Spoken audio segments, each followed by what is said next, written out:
triathlon, or a cycle event, and you'll change the lives of blood cancer patients.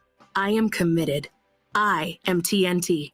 After 600,000 participants and almost $1 billion raised for treatments, TNT has helped the Leukemia and Lymphoma Society make a significant impact in the advancement of blood cancer therapies that save lives every day. I am making a difference. I am TNT. Join TNT. Expand your circle of friends to be part of a very special community. Train with world-class trainers and have the chance to be part of the most exciting endurance sports events in the country. Or train on your own schedule with TNT Flex. Join TNT and fundraise while you train and take part in getting us all closer to a world without blood cancers. Join TNT now. Go to teamintraining.org. It's Laramie the Golden Retriever with Vince Bloom the Big Guy. The weather's getting cooler, but at Folsom Lake Dodge Chrysler Jeep Ram, the deals are hotter than ever. How do you mean, Vince? Prices are falling like leaves in every Dodge, Chrysler, Jeep, and Ram in stock. During the Black Friday sales event at Folsom Lake Dodge, save over $12,000 net savings off MSRP on 2 new 2025 Ram 1500 Bighorn Crew Cab 4x4s. Net price, just $48,995. And here's another hot deal. Take $14,980 net savings off MSRP on a new 2025 Jeep Wrangler 4-door Willys, just $42,495. Run at this net price. So drive into Folsom Lake Dodge Chrysler Jeep Ram. Now is the time for a deal, right, Laramie? At Folsom Lake Dodge. The Folsom Auto Mall and online at folsomlakedodge.com. Ram includes $65.40 dealer discount plus $61.70 and national stackable below MSRP retail cash. Ends SN 758655 and SN 772532. Wrangler includes $64.60 dealer discount plus $5,500 and bonus national retail loyalty and select inventory cash. Must have FCA vehicle registered in your name for longer than 30 days. In SW 543908, see dealer for details. Expires 12/1/25. The holidays are here, and Gabrud Services is here for any electrical need or emergency. Holiday periods put more stress on your home's electrical system, more activity, more lights being used, increased appliance use, and more. Here are 3 holiday electrical reminders from the good dudes at Gabrud's. 1, there's still time for Gabrud's to inspect your home's electrical integrity. 2, Gabrud's are the experts in backup generator installation with flexible financing options to make a whole house generator affordable. And 3, Gabrud's has live call answering 24/7. We're here any time of day, especially in case of an emergency. At Gabrud's, electrical work is all we do. And at the holidays, we're here to ensure your home and family are safe. Locally owned for more than 30 years. Call Gabrud's, G-U-B-R-U-D-S. Call the good dudes at Gabrud's, G-U-B-R-U-D-S, Gabrud's.com. For more than 4 decades, Sierra Pacific Home and Comfort has been trusted by home and business owners for their professional expertise in heating, air conditioning, and solar energy. Your home is your castle, and at Sierra Pacific, we thank you for 40 great years of trusting us to protect your castle. Sierra Pacific Home and Comfort, solar, heating, and air. SierraPacificHome.com. Sierra Pacific Solar Heating and Air, the guys in the big red trucks. It's the All Things Legal Show, heard every Saturday morning from 8 to 9. Join your host, Craig Ashton, with an entertaining and eclectic view of all things legal. Saturday mornings from 8 to 9. Remember, for the best advice, don't think twice. Call Ashton and Price. Hey, it's Grant Napear for Village Financial Group. I have known broker owner Spencer Grimmenstein for 25 years, ever since he began his family-owned business. Whether it's a home equity line of credit or buying or selling a home, Spencer is a very creative financing specialist with access to private money. Check out Village Financial Group at bfgloans.com or call Spencer at 916-805-4868. Be sure and call for the investor special. And if you go to their website, bfgloans.com, you can find over 9,000 properties available for purchase. Folks, Spencer is awesome. Trust me. Again, I've known the guy since 2000. It makes sense to call Spence at 916-805-4868. Village Financial Group, looking out for your best interest. Call 916-805-4868. Snakes, zombies, public speaking. The list of fears is endless. But the real danger is in your hand when you're behind the wheel. Distracted driving is what's really scary and even deadly. Eyes forward, don't drive distracted. Brought to you by NHTSA and the Ad Council. Tell your friends. Grant's back. Grant Napear is back on the Sacramento airwaves right here. KSAC 890 AM Olivehurst. K284CM 104.7 FM Sacramento. Hello. Hello, Sacramento. Sacktown. And welcome in. Grant Napear. How you been? You know this guy. It's your show. So happy to hear you on the airwaves.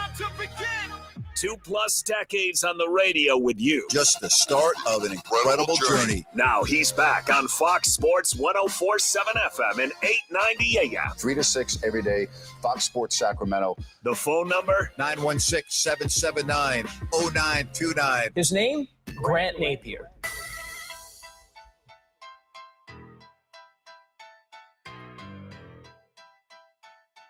Let's do this, Sacktown. Hope you're on your way to a happy Thanksgiving. So many reflections here as we begin the holiday season, as we get ready for Thanksgiving. Obviously, no show tomorrow, no show on Friday. Kings in action tonight at home against the Phoenix Suns, looking for their third win in a row. Think about that for a moment. Do you think you would have said to yourself, gee, on Wednesday, if you had said this after the game against Memphis, you'd say, gee, on Wednesday, I think the Kings are going to be looking for their third win in a row after beating Denver and Phoenix, or after beating Denver. And then, of course, their last game out against Minnesota. You would go, no, I don't think so. I'll take that wager. Crazy what happens. Crazy. Just go out and play. Just go out and play. So I want to know, what are you thankful for in a sports sense on Thanksgiving? Thanksgiving means many things to many people. I've been very open about this. As an adult, holidays have not meant as much to me as a kid, with the exception of maybe a 10-year window when my two boys were born within 22 months apart. And once they became old enough to realize what was going on at maybe age 3, then I would say that the holidays were indeed very special for a period of years. But the reason for me that it's different is because I was always working on Thanksgiving and Christmas, very often on Thanksgiving and Christmas. The NBA doesn't play games on Thanksgiving anymore, but they used to. And there were times I'd be on the road actually doing a game on Thanksgiving, or on the road and having Thanksgiving with the team. I can tell you there were a number of times that I would be having Thanksgiving dinner in a ballroom of a hotel room with the team. We'd be on the road. We'd have a game on Friday somewhere in a different time zone. And so there were many times we would leave on Thursday if we had like, for instance, the Kings, great example. They're leaving tomorrow. Now, they'll do it later. They'll have a later flight, but they're still flying out on Thanksgiving.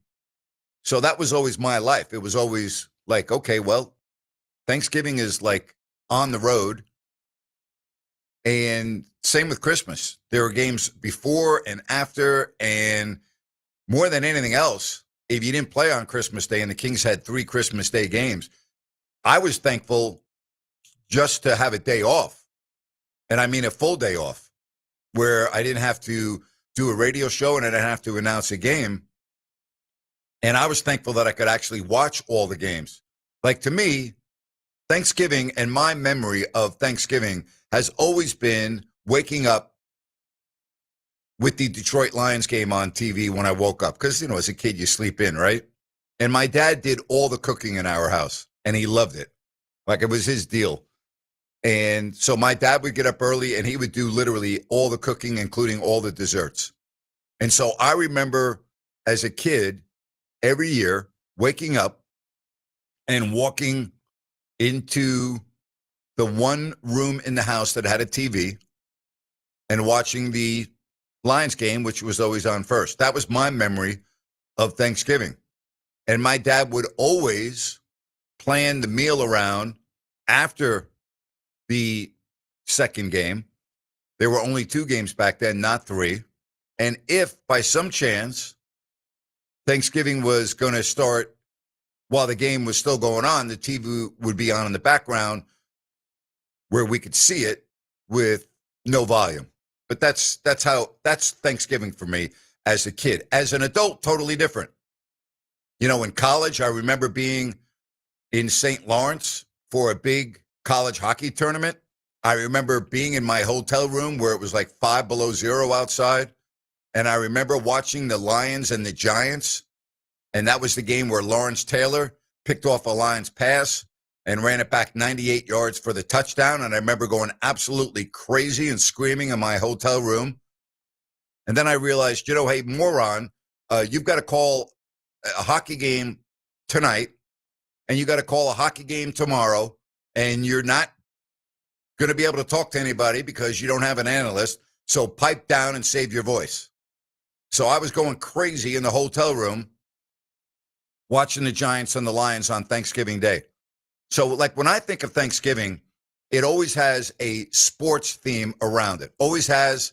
I can't imagine Thanksgiving without sports. I've been very open about this. I am not one to sit around a table and other than just eat. I hate sitting around a table at Thanksgiving or Christmas with friends and family and just sitting there and like, get me out of there. Get me out of there. I do not want to sit at this table anymore. And my wife just understood. I'm like, hey, when I'm done, I'll talk for a little bit, but I'm out of here. I'm not sitting at this table. That's not me. My favorite form of Thanksgiving is buffet. Get your food, sit down wherever you want. That's my idea of Thanksgiving. It's not sitting around a table with, you know, needless small talk and all the nonsense. That's not me. I don't like that. If you like that, bless you. Have a great day. All right? That's not me. I don't like that. Okay? I don't care about a formal dining table and all of that. Doesn't mean anything to me. Give me a paper plate, give me a chair, give me a TV, and I'm fine. That's the way I've always been. Really, that's the way I've always been. I know I'm a little bit different, but that's the way I've always been. Not a big deal to me. Holidays, again, as I've gotten older, not a big deal to me. Give me my game, give me my food, leave me alone. That's my perfect holiday. With the exception of maybe 30 minutes. All right, I'll hang out at 30 minutes. We'll talk. You know, we'll have a good time. Bless the food. No problem. I'm okay with that. Give me 30 minutes. Where's the alarm clock? Where's the stopwatch so I can time this? So in 30 minutes, I can be out of there. But as a kid, totally different. Totally different. And what I'm really thankful for, if I'm talking about this from a sports sense, because I think we're all thankful for the things that we should be thankful for.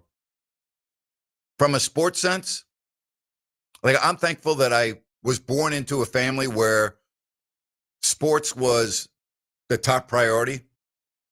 From an entertainment perspective, I was blessed growing up as a boy on Long Island in New York that my dad had season tickets for the Jets and the Giants. And I remember when the tickets arrived every year in a big manila envelope in the mail, I remember the joy because my dad always let me open up the envelope.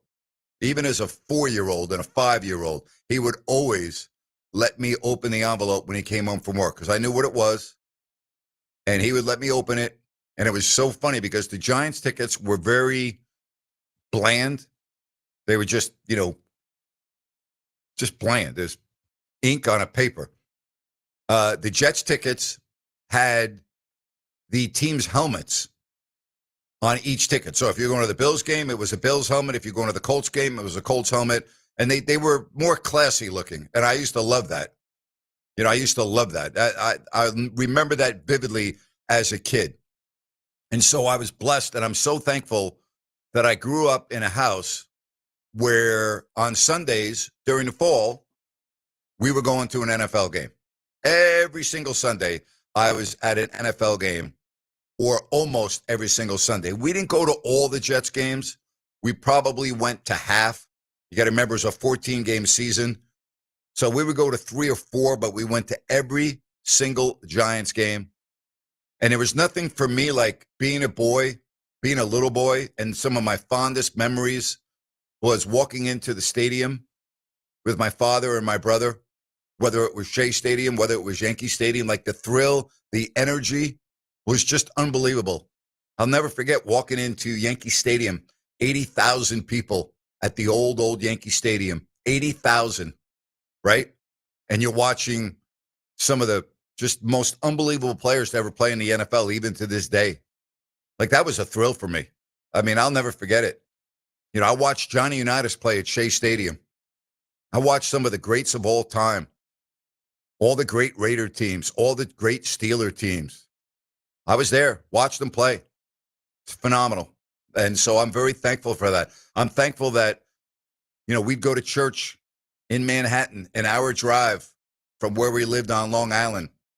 And my dad would, there he is, getting me and Stu out of Sunday school so we can leave early to make the 1 o'clock kickoff at Yankee Stadium or at Shea Stadium.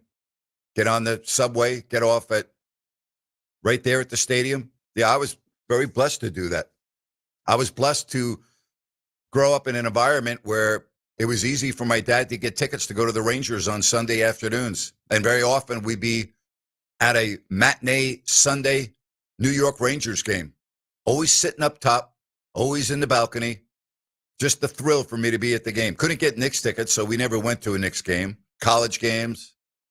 That's how I grew up. I'm to this day, you know, in my 60s, I'm so thankful that I grew up in a family and with a father where sports was so important. And not only was it important that we went to the games, it was important that we played. We weren't forced to ever choose any sport.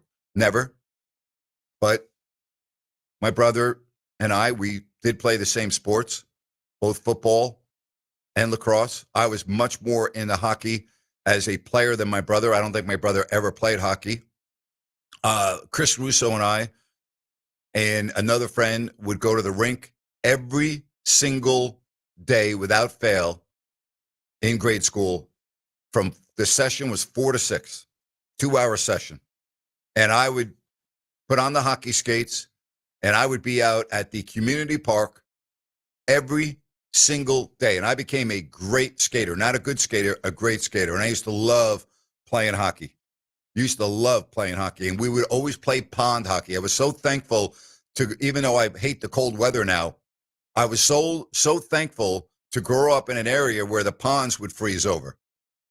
And we would go out and play pond hockey. And at times you'd have to, use the shovels to get the snow off the pond.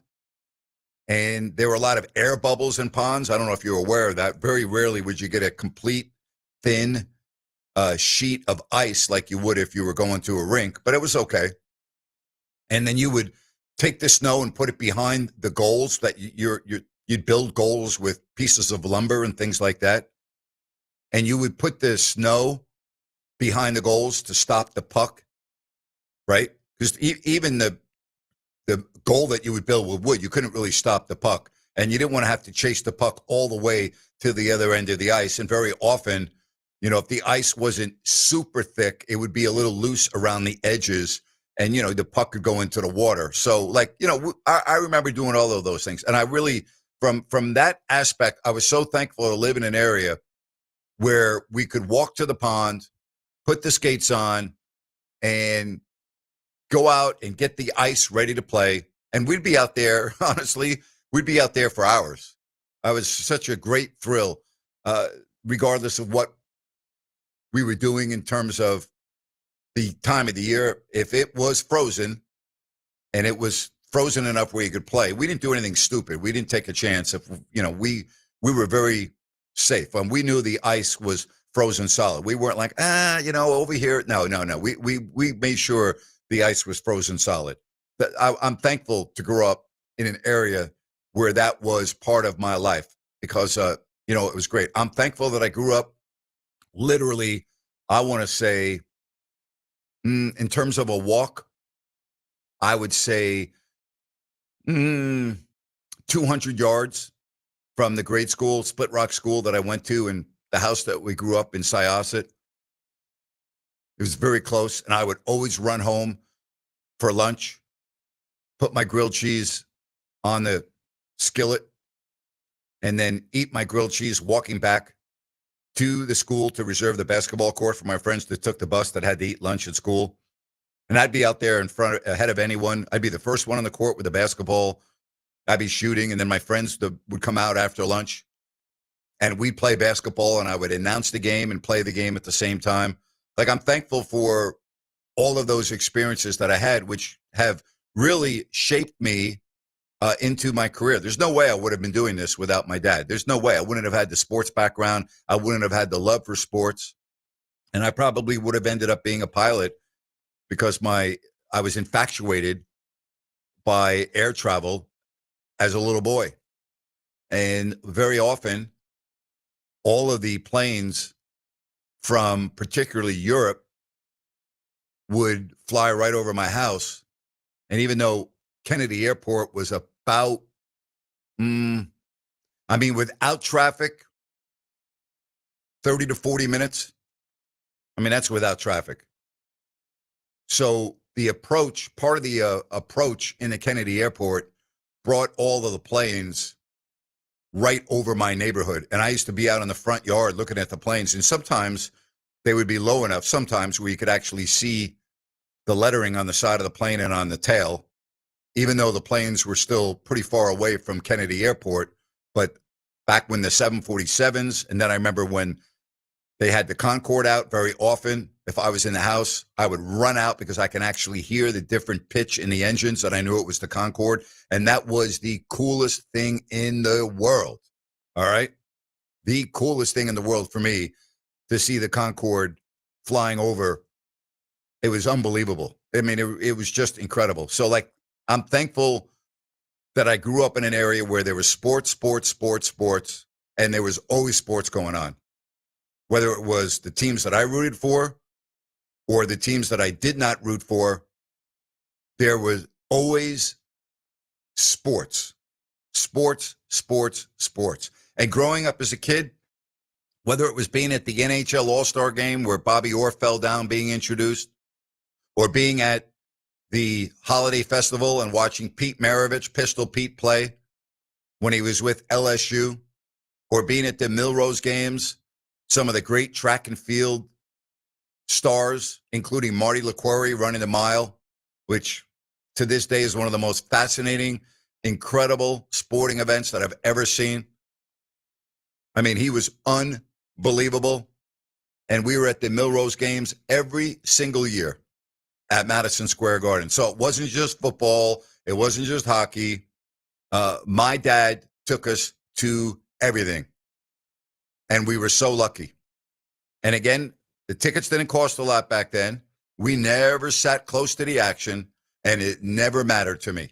Not one time did I ever think to myself, how come we're not closer? Not one time my entire life. Never entered my mind, never even thought about it. Seriously. Our tickets at Yankee Stadium for the Giants game were in the bleachers. In the bleachers. Okay, and when the play got down to the other end of the field, very often, you really couldn't see for sure what was going on. It's not like you had a video scoreboard back then, so you're not looking up at the scoreboard because there was no scoreboard to look at other than the time and the score. Like, it's not like a video. So, again, the action very often when they were on the other side of the 50, because we were in the corner of the end zone in the bleachers. So we're far away from the other side of the field. Didn't matter. Didn't care. I didn't ever say to my dad, how come we're not closer? Didn't matter to me. Didn't care. That's why I always say, if you've got tickets to a game, just go. If you have a young one, go. All right? Don't worry about, gee, they're not good seats. Okay? Because if your son or daughter is complaining about the good seats, then that's a problem, in my opinion. Don't worry about it. Go and have a good time. What are your most memorable moments, times of your life? What are you most thankful for when it comes to sports? I'm so thankful that I had that experience as a kid. I'm so thankful that I had all of those different experiences. And I'm thankful for the people that believed in me that got me to where I am today. And we'll talk about that next right here on Fox Sports Sacramento.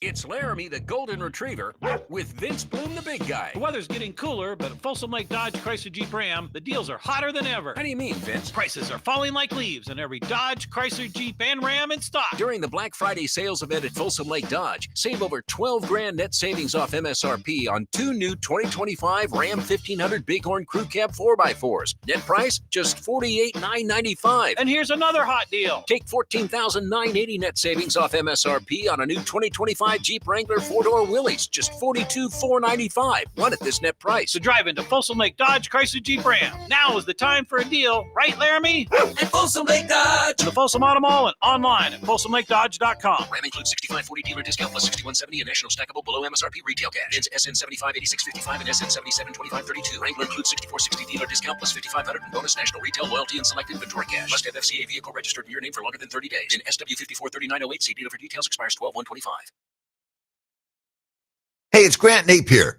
Let me talk to you about my friends at DAS Mechanical. If you're considering renovating and or retrofitting your home in 2026, then you need DAS. My friend Nick Delancey's family, they have years of retrofitting experience. They are awesome, and they do both residential and commercial properties. Next year's nearly here, so the time is now. Plan ahead, and the company to plan ahead with is DAS. Don't procrastinate. Make the call. Discuss your renovation project. Get their expert estimate and get your project on DSA's 2026 calendar. Trust me when I say trust Nick and DAS Mechanical. You can book everything online at dasmechanical.org. That's D as in dog, A-S as in Sam, mechanical.org. Check out all of their 5-star reviews and their numerous Best of the Best awards. That's dasmechanical.org. Wouldn't it be great if life came with a remote control? You know, you could hit pause when you needed to, or hit rewind, like that time you knocked down that wasp's nest. Uh-oh. Or that time you forgot to roll up your windows in the car wash. Fantastic. Yeah, a remote control would have come in handy then. Well, life doesn't always give you time to change the outcome, but prediabetes does. With early diagnosis and a few healthy changes like managing your weight, getting active, stopping smoking, and eating healthier, you can stop prediabetes before it leads to type 2 diabetes. It's easy to learn your risk. Take the 1-minute test today at doihaveprediabetes.org. Life doesn't come with a remote control. Yikes! So you're on your own with the wasps. You have the power to take control of prediabetes. Visit doihaveprediabetes.org today. That's doihaveprediabetes.org. Brought to you by the Ad Council and its prediabetes awareness partners.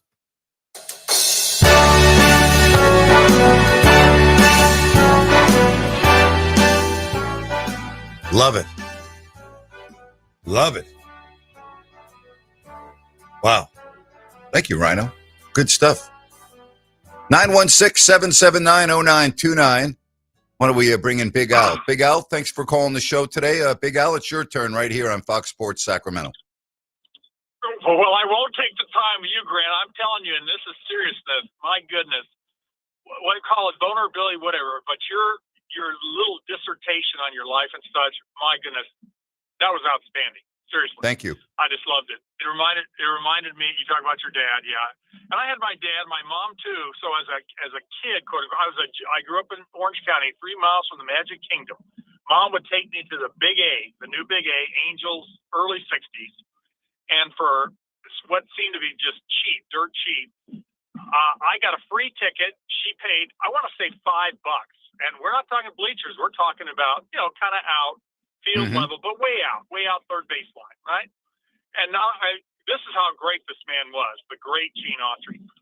So you had a junior angel, the kid gets the free ticket, the parent gets the paid ticket. You also got a free Coke and popcorn along with that.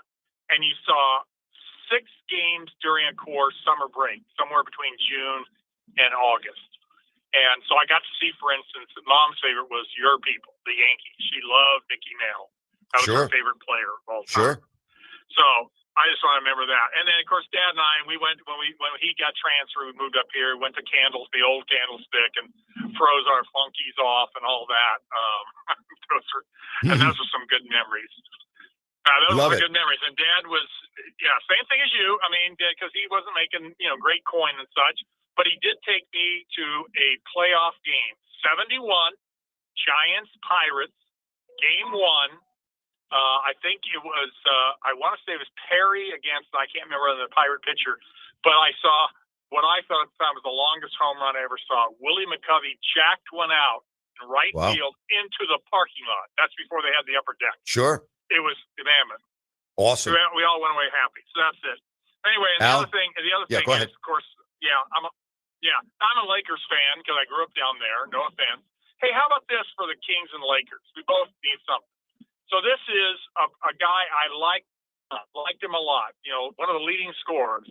Connect, right out of Tennessee his last year. Just a baller and can score. And he's not getting the time, and I don't think he will get the time. And I thought maybe the Kings, and I know salaries will balance, but we trade you Connect and a second-round pick for Ellis. Because he's not getting time, and he's going to be a free agent, and the Kings are going to drop him. It's going to be sad. Yeah, it is going to be sad. Al, happy Thanksgiving to you. Yep, you too. Thank you, buddy. All right. We get to some more phone calls right here. And thank you to Al. Let's say hello to Trent. Trent in Rockland. Hi, Trent.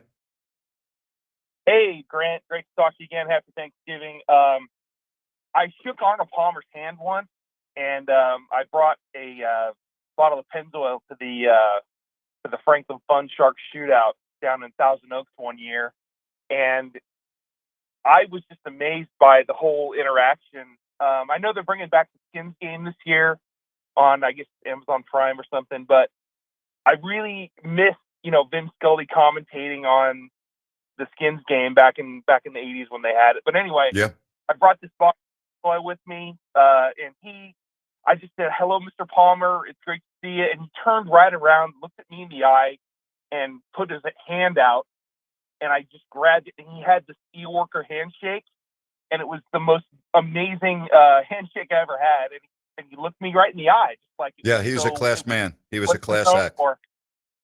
So yeah, and then once I went to the Laker game at the Forum, and my friend Chris and I went there, and we saw the Kings play the Lakers. And at the end of the game, we decided to go down to the lower bowl, and I got through the lower bowl, but an usher got my friend. But I was able to sit behind Jack Nicholson for like 3 minutes, and he was. It was an amazing experience there, because once I saw him, he was there. He was sort of unshaven and whatnot, and the next thing I know, he was gone, because the team had the game was going to be won by the Lakers, and he just got up and left. But I didn't even notice that he left. I just couldn't believe how close I was. So anyway, it was an experience I'll never forget. And I did an internship with the Dodgers, and that was really fun, seeing the '97 Dodgers. And I got to go to every home game Thank you, buddy. that year. Appreciate the thoughts. Sport, thank you so much. All right, take care. Bye-bye. If you want to call the show, 916-779-0929. When I think about Thanksgiving and reflecting on what I'm thankful for, I was so blessed to have certain individuals at a very early age believe in me. And one of those individuals was Glenn Cerny, who owned WKIQ Radio in Bowling Green, Ohio. And I did an internship with Glenn my junior year at Bowling Green. I had met Glenn. I had seen Glenn at a lot of the sporting events. And Glenn was extremely approachable, gregarious, great guy.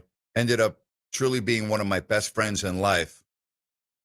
And I was very lucky, because I'm not bragging here, but among all the other students that were in broadcast journalism at Bowling Green and at the campus radio station,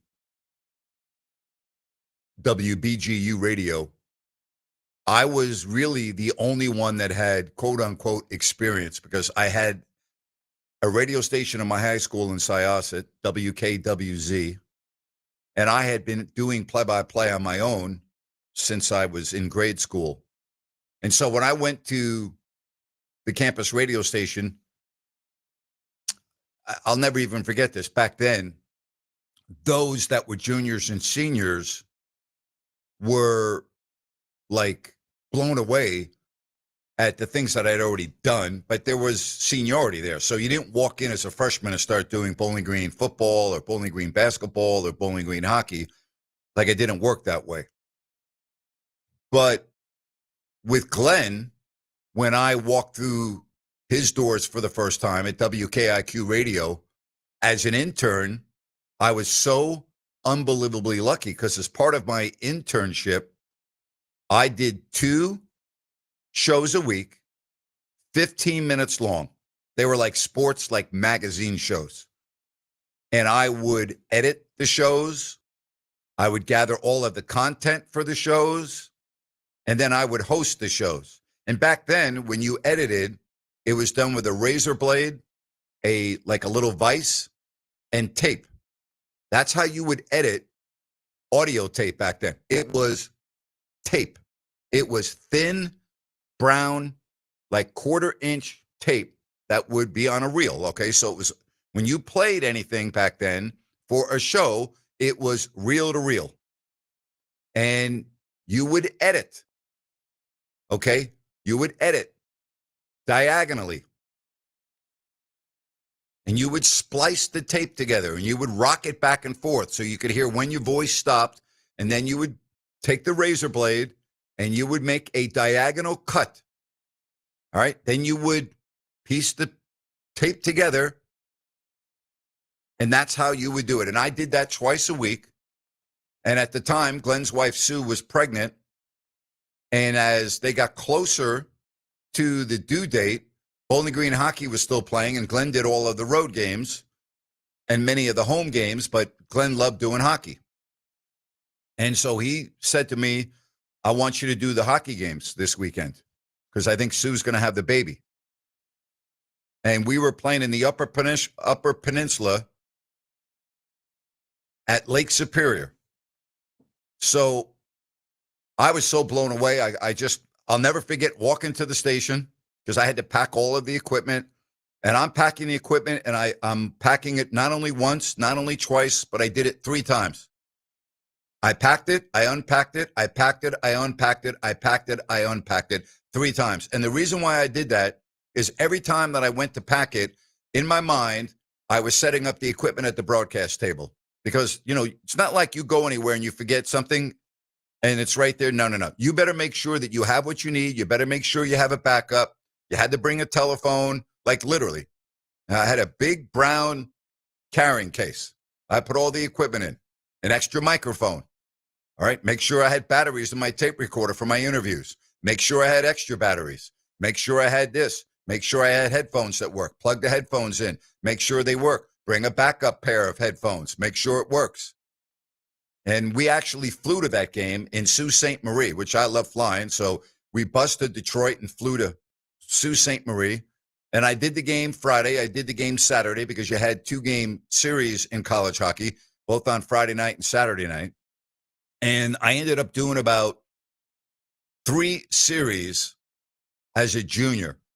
And then I was able to do an internship or thereabouts my senior year. And Glenn gave me more responsibility. And that led to my first full-time job right out of college. Morning DJ. I've always shared this story. It's the funeral report. I think I did it twice a week. Brought to you by Klotz Flowers on East Wooster Street. And I would have to read the obituary column. That was not fun, doing that twice a week. And it was, it was a morning show with contemporary music of the time, the hits, whatever the hits were. All the music would be on carts. So you would look over to your right and you'd pick out a cart, you'd put it in the machine, and, and then I would read the weather and I would read the sports. And, it was like a full-blown morning show with music.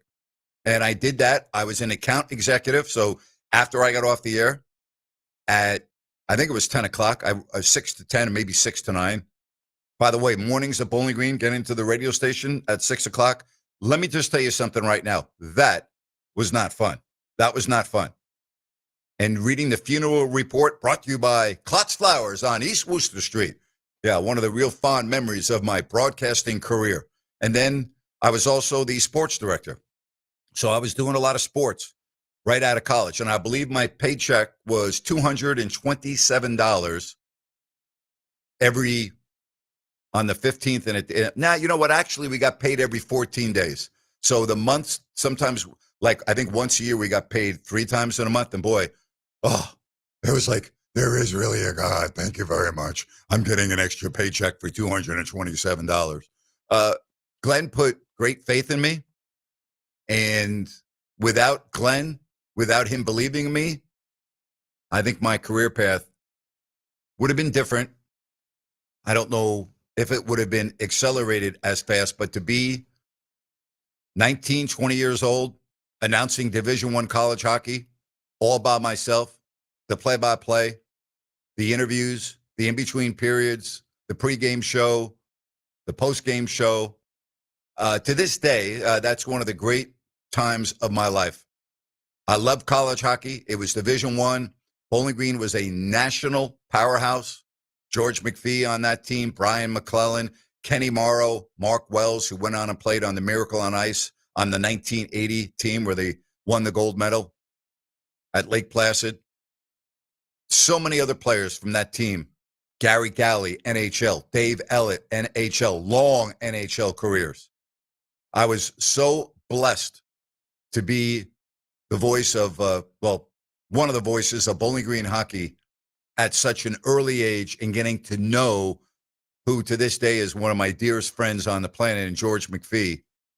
I'm blessed, very thankful that I had somebody at such an early age believe in me and, more importantly, trust me to go on the road as a 19-year-old, set up all the equipment, do it, and not embarrass the station, and do it well. Yeah, I'm thankful for that. 916-779-0929. More of this. Don't forget Chris Landry at 4 o'clock, LandryFootball.com, right here on Fox Sports Sacramento. Fox Sports traffic as we take our first look at the roadways for this day before Thanksgiving. Still got some heavy pockets of traffic out there. I-5 southbound at Garden Highway had an earlier problem. That has been cleared. You still got some heavy delays in and around that area. US 50, anywhere from 34th Street out to the I-5 interchange. You two are dealing with some heavy rush hour delays through there. So give yourself that extra time to work your way through them. With twice-an-hour traffic, I'm Andy Bass for Fox Sports Sacramento. At Downtown Ford Sacramento, we're proud of our long heritage. We've consistently provided Ford cars and trucks to families and businesses in this region for over 100 years. If we think about it, practically every kid who grew up in this town at one time or another rode around in a Ford that we sold to their family. We've served multiple generations of local farmers and ranchers who got their rugged Ford trucks from us. We've also provided many of the emergency vehicles that you see out doing the people's work every day on the streets. All of us at Downtown Ford, from our top-notch service department who keep your Ford running like new, to our dedicated finance team and the guys and gals in our showroom, we thank you for generations of love and loyalty to us. And for that love, we say right back at you. We're doing Fords just like we always have. Come see us any day of the week or visit us online at downtownfordsacramento.com. Hi, it's Margot from Bennett's Restaurants. Looking for the best happy hour in town? Head to Bennett's, where every day from 2 to 6, you'll find flavor, fun, and serious value. Enjoy over 10 wines by the glass, country club-style cocktails like lemon drops, skinny margaritas, and crave-worthy share plates, short rib tacos, chicken wings, calamari, and more, starting at just $6. It's upscale without the uptight. 3 locations, Roseville, Rockland, and Sacramento. Join us today or check out the menu at bennettsrestaurants.com. Listen up, guys. Are you experiencing any of the following? Fatigue, less drive, poor performance? If so, you may be one of the nearly 30 million men in the U.S. today dealing with ED. But did you know you don't have to pay hundreds for a prescription anymore? And you don't have to deal with the hassle of seeing the doctor or the embarrassment of going to the pharmacy for a certain pill. Now, with one free call, you can find out how Herbal Virility Max can help you feel like a man again. For over a decade, Herbal Virility Max has helped guys just like you put a smile back on their face with improved performance and drive. Call today and ask about our buy one, get one free offer. 800-690-8445. 800-690-8445. 800-690-8445. That's 800-690-8445.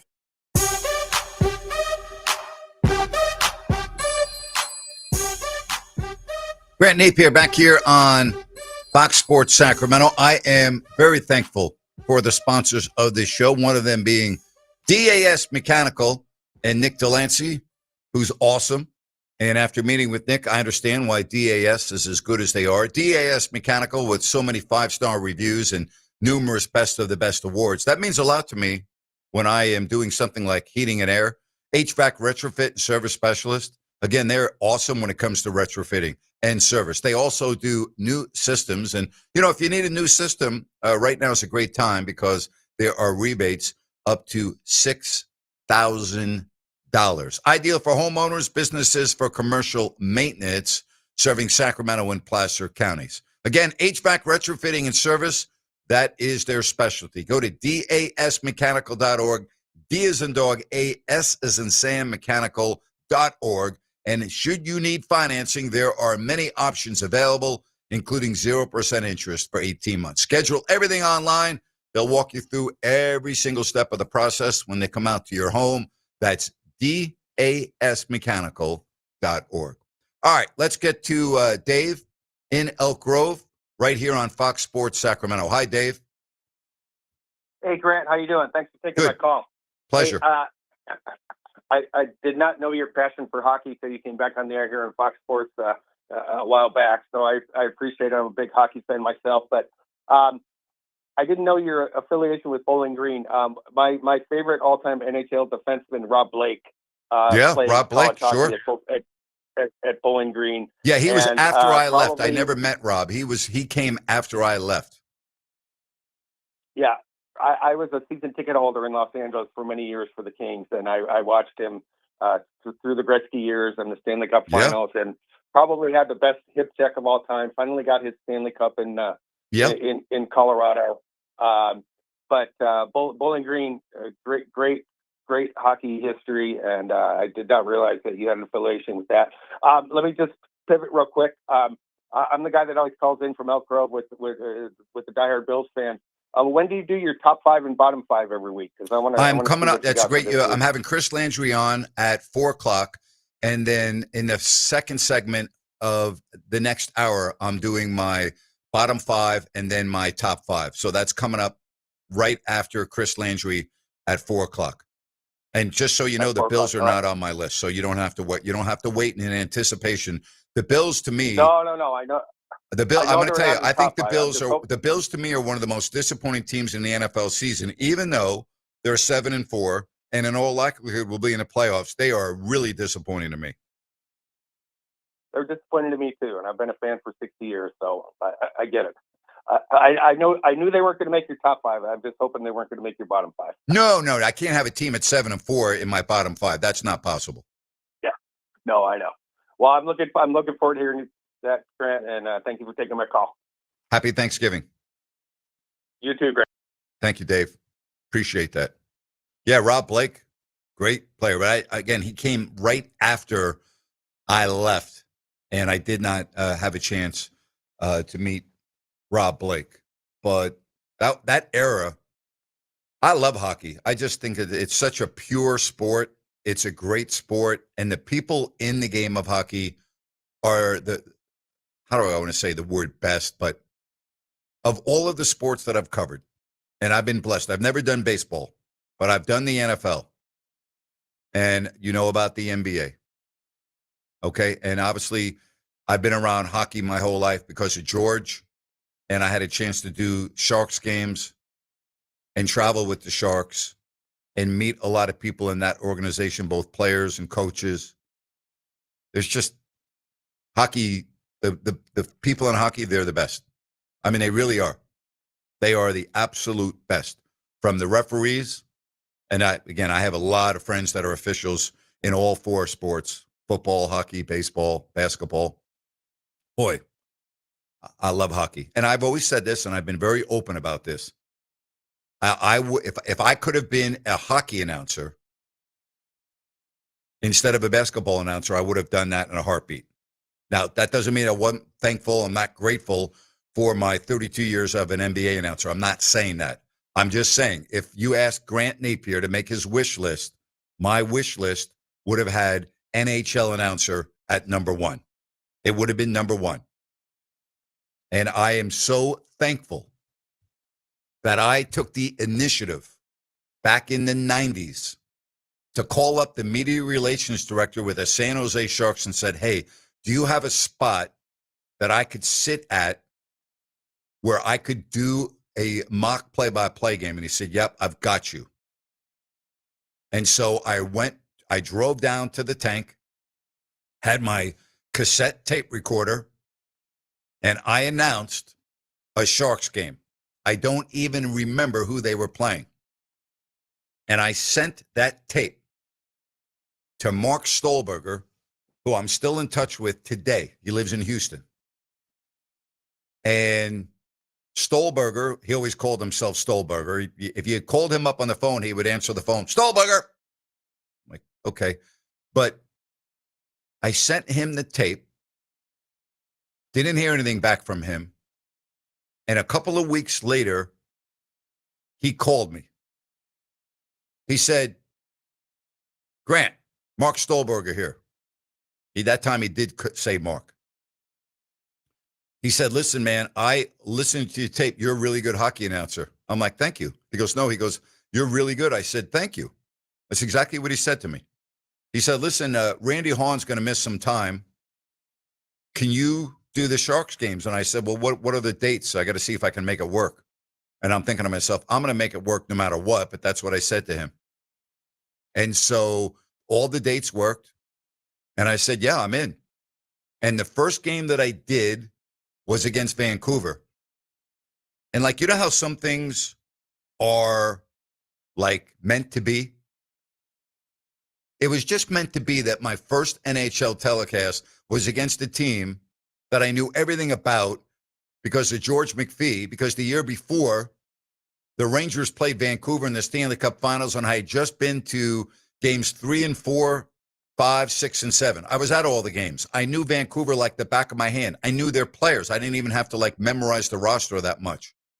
The Trevor Linden, Pavel Bure, Dana Merzen. Like to this day, you know, that team, I knew that team better than the Sharks. And I obviously had watched the Sharks. So my first telecast, you could not have served it up on a platter any better for me. And I was so ultra prepared to do that game against the Sharks, or against the Canucks. And then I had the absolute pleasure, and I'm so thankful that I can look back on my career and say I announced a game that Wayne Gretzky played in.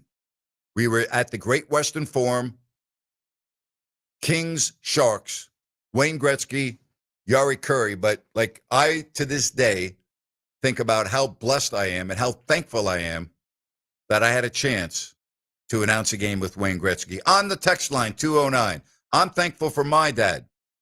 He grew up a Niners fan. Now I'm a Niners fan. I'm thankful I got to go to a few games with him at the Stick.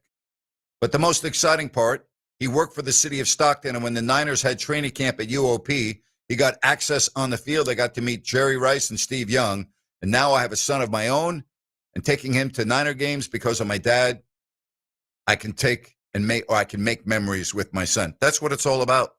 You know, the memories that I've made with my boys going to sporting events.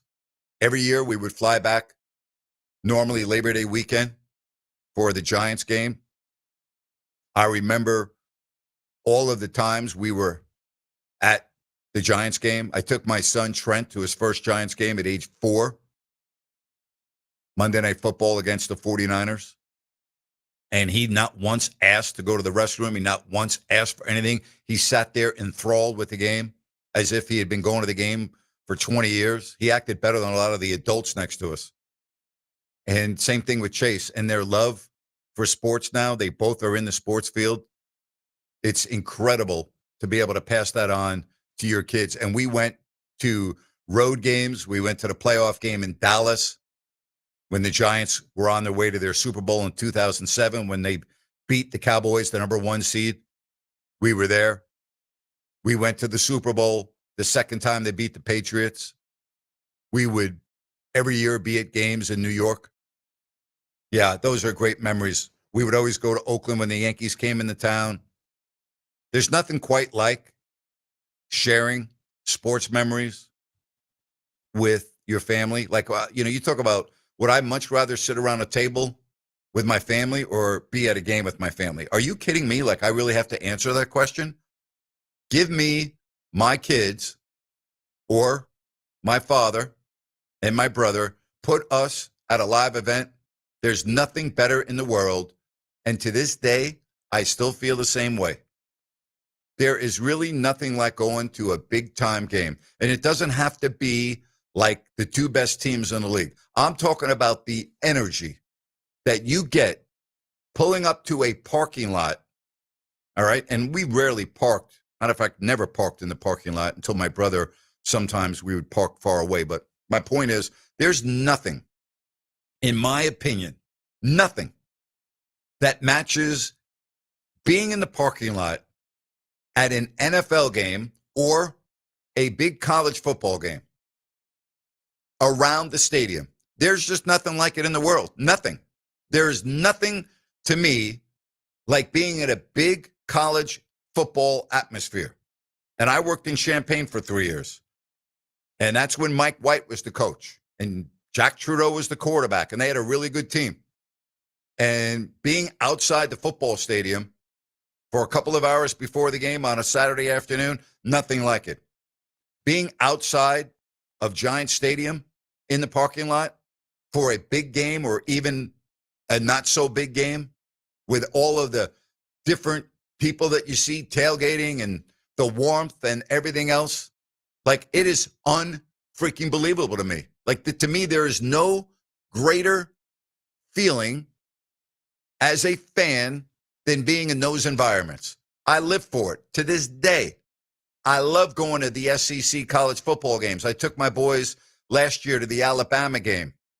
The year before that, the Tennessee game, where my son lives in Nashville.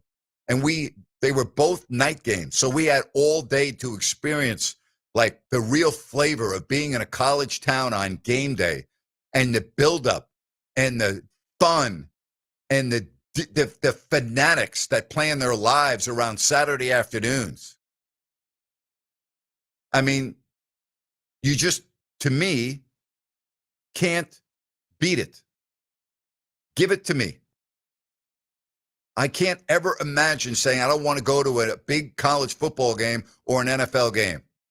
Just the buildup, the energy, the feel, even as a kid getting off the subway at 161st Street and River Avenue and being so small and not being able to see anything in the masses of people getting off the subway. Seriously. And walking down the stairs with hundreds of other people, all been outside of Yankee Stadium. People everywhere, cops everywhere, directing traffic, whistles, energy, going through the turnstile, then walking up where you could then, first thing you would see are the stands across the field in front of you as you ascended on the walk. And then you all of a sudden had the whole stadium in front of you and you saw the field. And then we walk up 30 rows and there's our seats.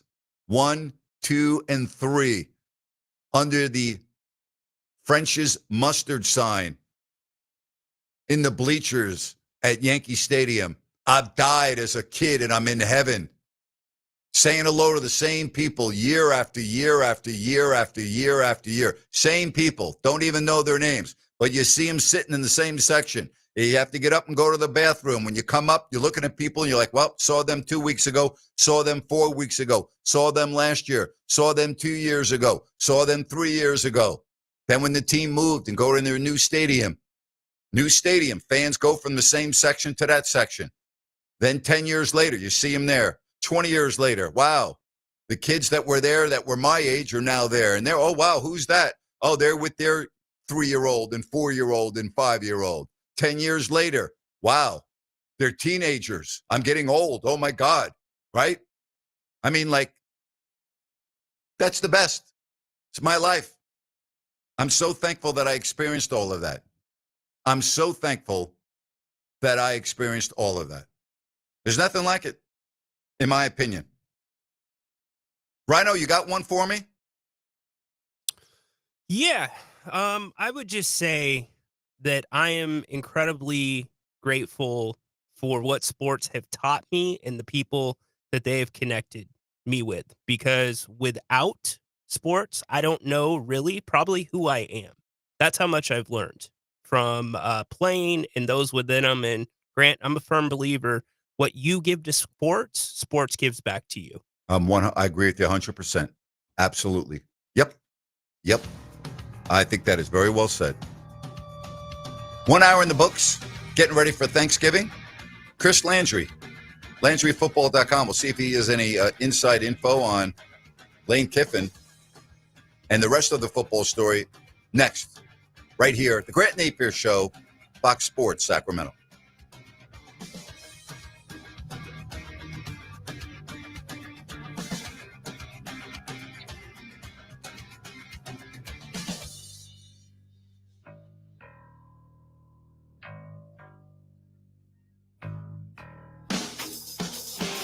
Fox Sports traffic as we take another look at the roadways. Getting a little bit busier. We're dealing with an accident on I-80 westbound right at Sierra College Boulevard. Everything is off to the left shoulder, causing a slowdown through that area. Cap City Freeway in between Top of the Town Freeway and US 50. Very sluggish. Same thing with I-5 in the same area. Allow yourself some extra time to get you through there. And eastbound 80 from Dixon through Sacramento, extremely busy. I'm Andy Bass for Fox Sports Sacramento. Cameron, I just think we need to, see other people. Are you trading me in? No. A trade-in is what I'm getting from Kitchen Mart. A trade-in? Right now, Kitchen Mart's offering a $750 credit when you trade in your old kitchen countertops for something worth showing off, like granite, marble, or solid surface. I'm not worth showing off? Not like the stunning new quartz countertops Kitchen Mart just installed for Karen and Tom. Huh. Durable, easy cleanup, made their kitchen look brand new. And Kitchen Mart gave them a $750 trade-in credit to haul off their ugly old tile and grout countertop. You're dumping me. That's harsh. You want me to wait till I get the new countertops from Kitchen Mart? At least hold off to Wednesday. I'm seeing Susan. Susan! Now's the perfect time to trade up to beautiful new quartz, granite, marble, or solid surface countertops. Because for a limited time, Kitchen Mart's offering a $750 trade-in credit for your old countertops. Go to kitchenmart.com today and schedule a free in-home consultation and save $750 off new countertops. No one does it better than kitchenmart.com. Tired of the same old routine? Need a place where the beer flows and the good times roll?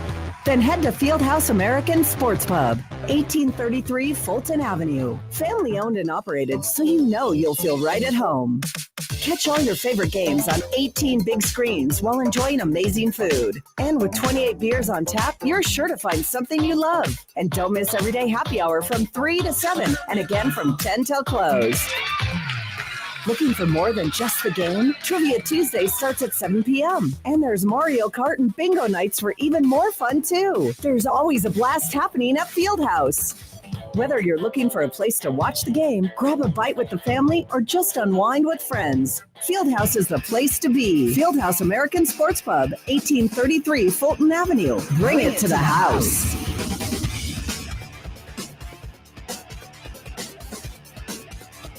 Okay, we are running a car drive right now to help veterans all across America. So if you have an old car, truck, or van, even a motorcycle or an RV sitting around, you can right now give it away and help the vets. They really need your help. And your car will help support the vets and their families. And guess what? You even get a tax donation. Plus, we'll even come and pick up your car for free. And all you've got to do is pick up your phone right now and make a free call. Now is the perfect time to do something good for the vets. Give back to the vets right now for all they've done for this country. And your old car can really help them. So call the Veterans Car Donation Program right now for free pickup of your vehicle. Help the vets and help your taxes at the same time. Call right now. 800-598-0539. 800-598-0539. 800-598-0539. That's 800-598-0539.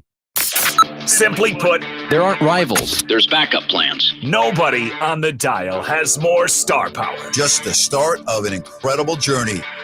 Grant Napear, welcome home. Love that you are with us here. Dan Patrick. 6 to 9 a.m. Colin Cowherd. Right after Dan Patrick. And Grant Napear. Oh, we got the big dog in Sacramento. There's only one sports station in Sacramento, and you're listening to it. 104.7. Be sure and download the Fox Sports KSAC app. Grant Napear is back every weekday afternoon, 3 to 6. This is Fox Sports, KSAC 890 AM Olivehurst, K284CM 104.7 FM Sacramento.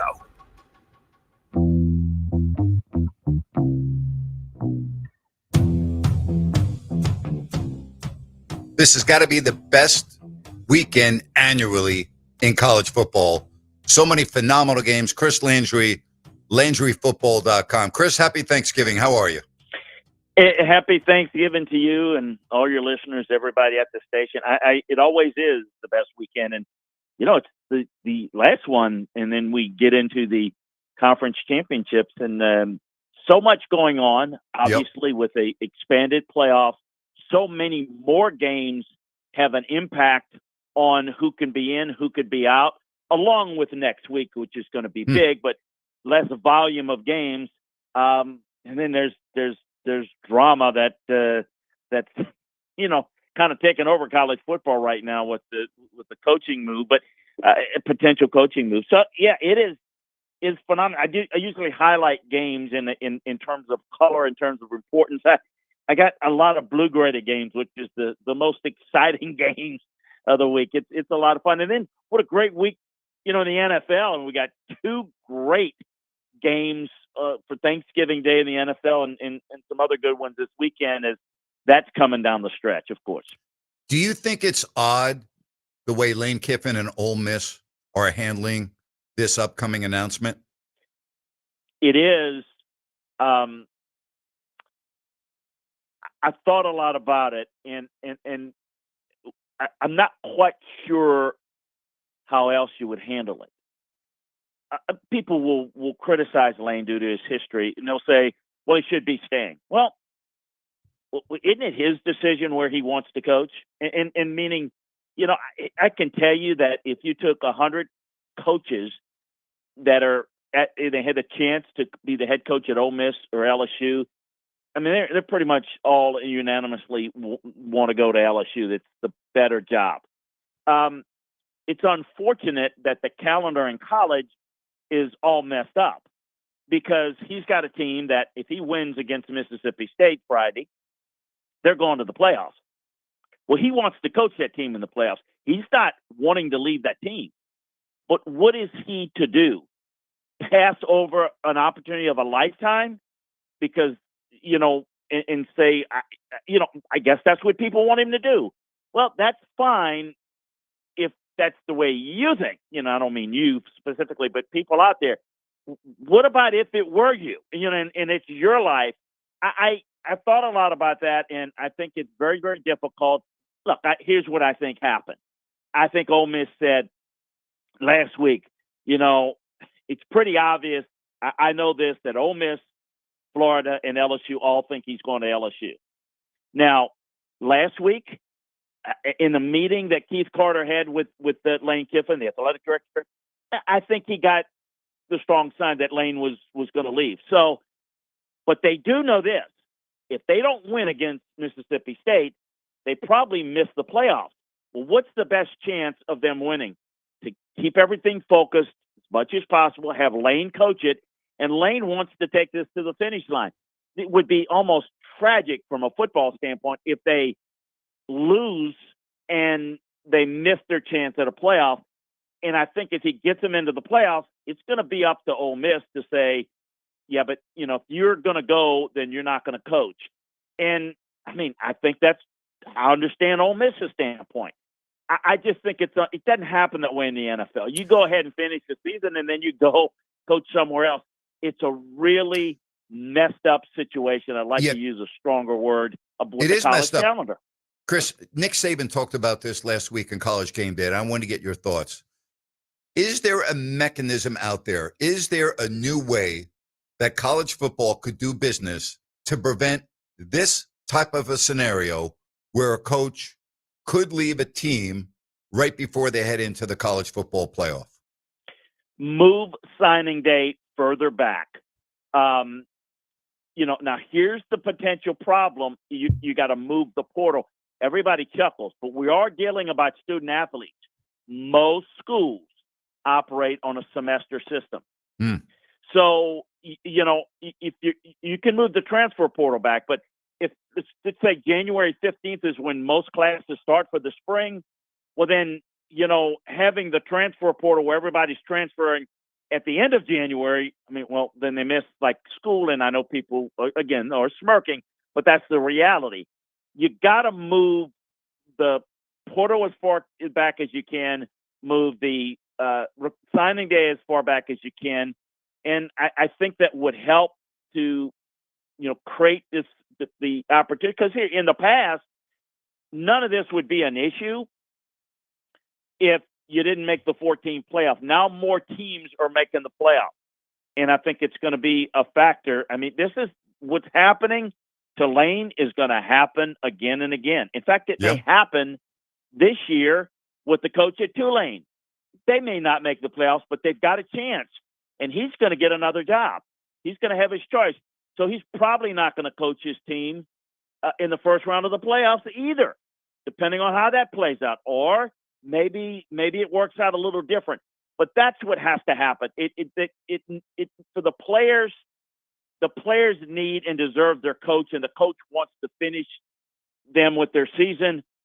But just like the player can leave in the portal, the coaches always are going to look for opportunities to get better. And you gotta have that opportunity, but you gotta try to do it as best you can within reason. But I think you got to move those dates back so that you're not having to deal with right. Here's what you got: trying to make the playoffs, dealing with transfer portal, signing day, all at the same time. Now, terrible. What sense is that? Can you imagine in the NFL, we're getting ready for conference championship week? And oh, by the way, free agency starts too. It's like, it's like what just, but college is different because you're dealing with the semester systems and the quarter systems. And but there's some things that need to be looked at.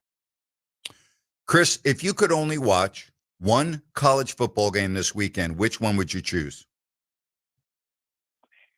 Well, I always love Ohio State, Michigan.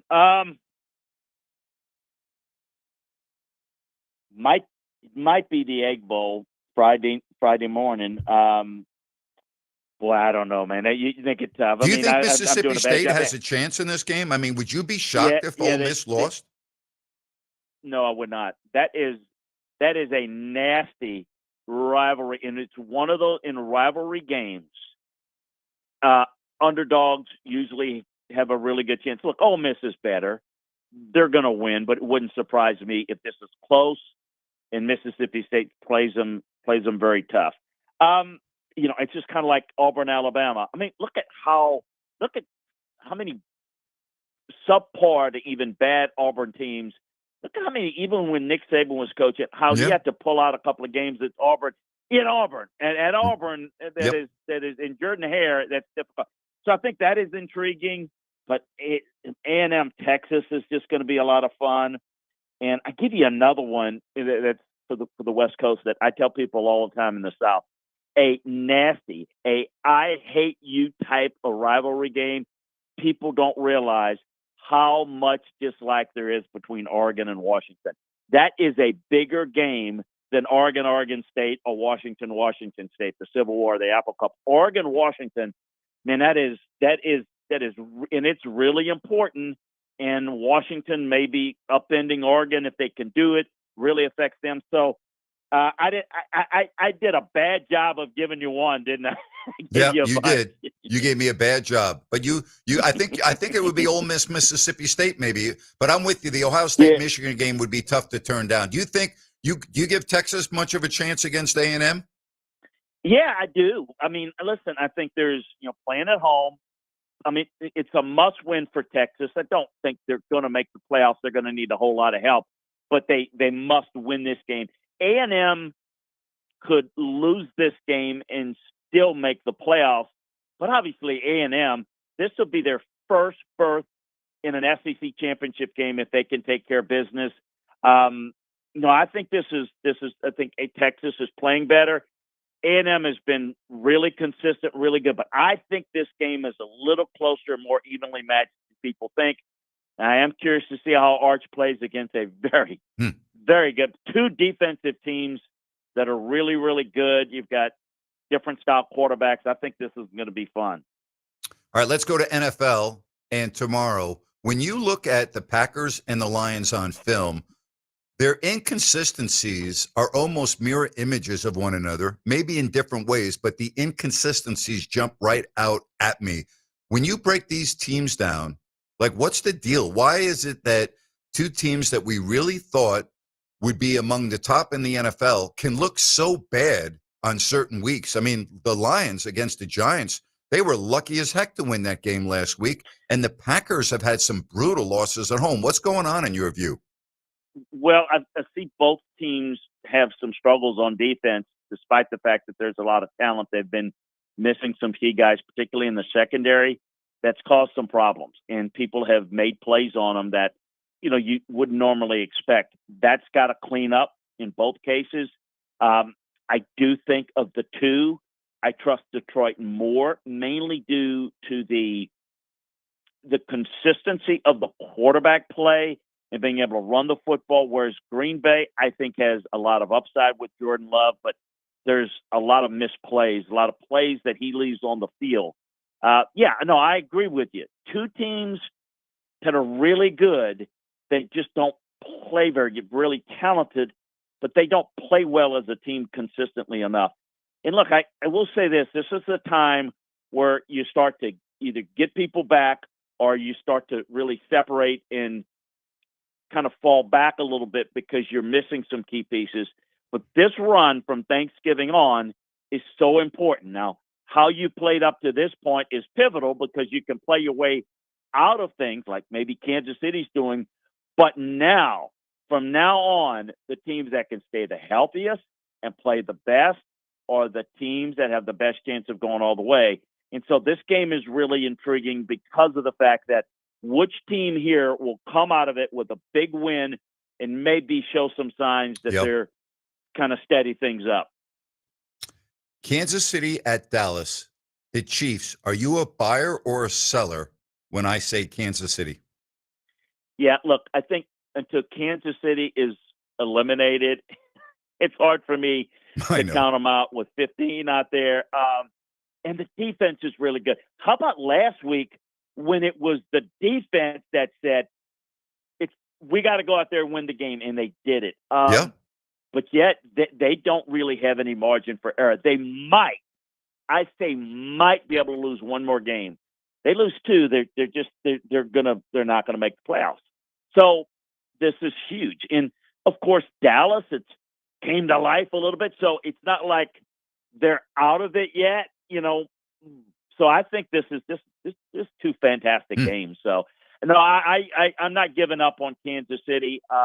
You can't, because I think if they get in, no one's going to want to play them. But here's the thing now. It's like you mark it down on your calendar. They're always in the AFC Championship. They're not going to be in Arrowhead or GEHA Field, as they call it. Chris Landry, LandryFootball.com. The Bears, 8-3. Are they the worst 8-3 team you've ever seen? I mean, it's hard to believe they have a point differential of -3. Yeah, you know what? I'm really impressed, though. Part of learning how to turn the corner is learning how to win games. Like, meaning, if they're close, can you make a play or two? Do you have the confidence to do it? Are the players on your team playing to win, or are they a little bit nervous about who's going to make the play that's going to cost them? So I like their functionality. But yeah, when I watch them, you look at it and say, "Boy, they don't look like that type of team." So I absolutely look at them and not overly impressed. But then look, win it, have confidence. You never know, and I'm at least excited that they are competitive. Because here's the thing: what's the alternative? Is you don't look good, and you got 5 wins. You're 5-6. That could be the case. So, but I don't look at them as a threat or anything because that will be exposed come playoff time. Speaking of exposed, the 49ers, they are in a good position now because they have 3 games they really should win. They already have the 8 wins. But, Brock Purdy in the first half the other night, so inconsistent, the reads, the interceptions. I'm a Brock Purdy fan. I think he's really good. But, boy, that was a rough first half. Has he, I don't want to say come down the hill a little bit, but, how do you evaluate his play when you watch him on tape or film? It looked like it was out of rhythm, like maybe the timing was off a little bit. I still think that's an issue. I do think, obviously, everything in the passing game is all timing related. Your steps and your drop, when you plant that right foot into the ground, it has to correspond with the receiver breaking off his route, and they're just a little off. That's got to be cleaned up a little bit. Look, for the Niners to be good with Brock, they have to be what they have been when you've seen them be successful. Got to run the football well. The ball has to come out in rhythm quickly, and the defense has to give you good field position and not have you play from behind. If they got to drop back without the benefit of play action and drop back a bunch of times, then that's not going to be real effective. He can move functionally, but it's not going to be this is like most quarterbacks. You put him in a drop back situation, he's not going to put the team on its back. You've got to play in rhythm. And I think that is part of the bigger picture that's just not there. And the rhythm or the lack thereof is partly him. It's partly the receivers, the timing. It's not that they're not talented. The timing, the protection sometimes is not being trusted. All of those things are a little bit off. But I think there's still time to develop that here in the next couple of weeks. As you mentioned, the schedule's favorable. They've got to get that going if they're going to have any chance, at the latter part of this season. Before I let you go, we've talked with one another over the years. I don't know how long it's been, but we've been doing this for quite a while. And I've never asked you this question as we get ready for Thanksgiving tomorrow and your career and everything you have obtained. As I look at this day and we celebrate thanks, other than a family member, what was your real big break into the coaching, scouting, football business?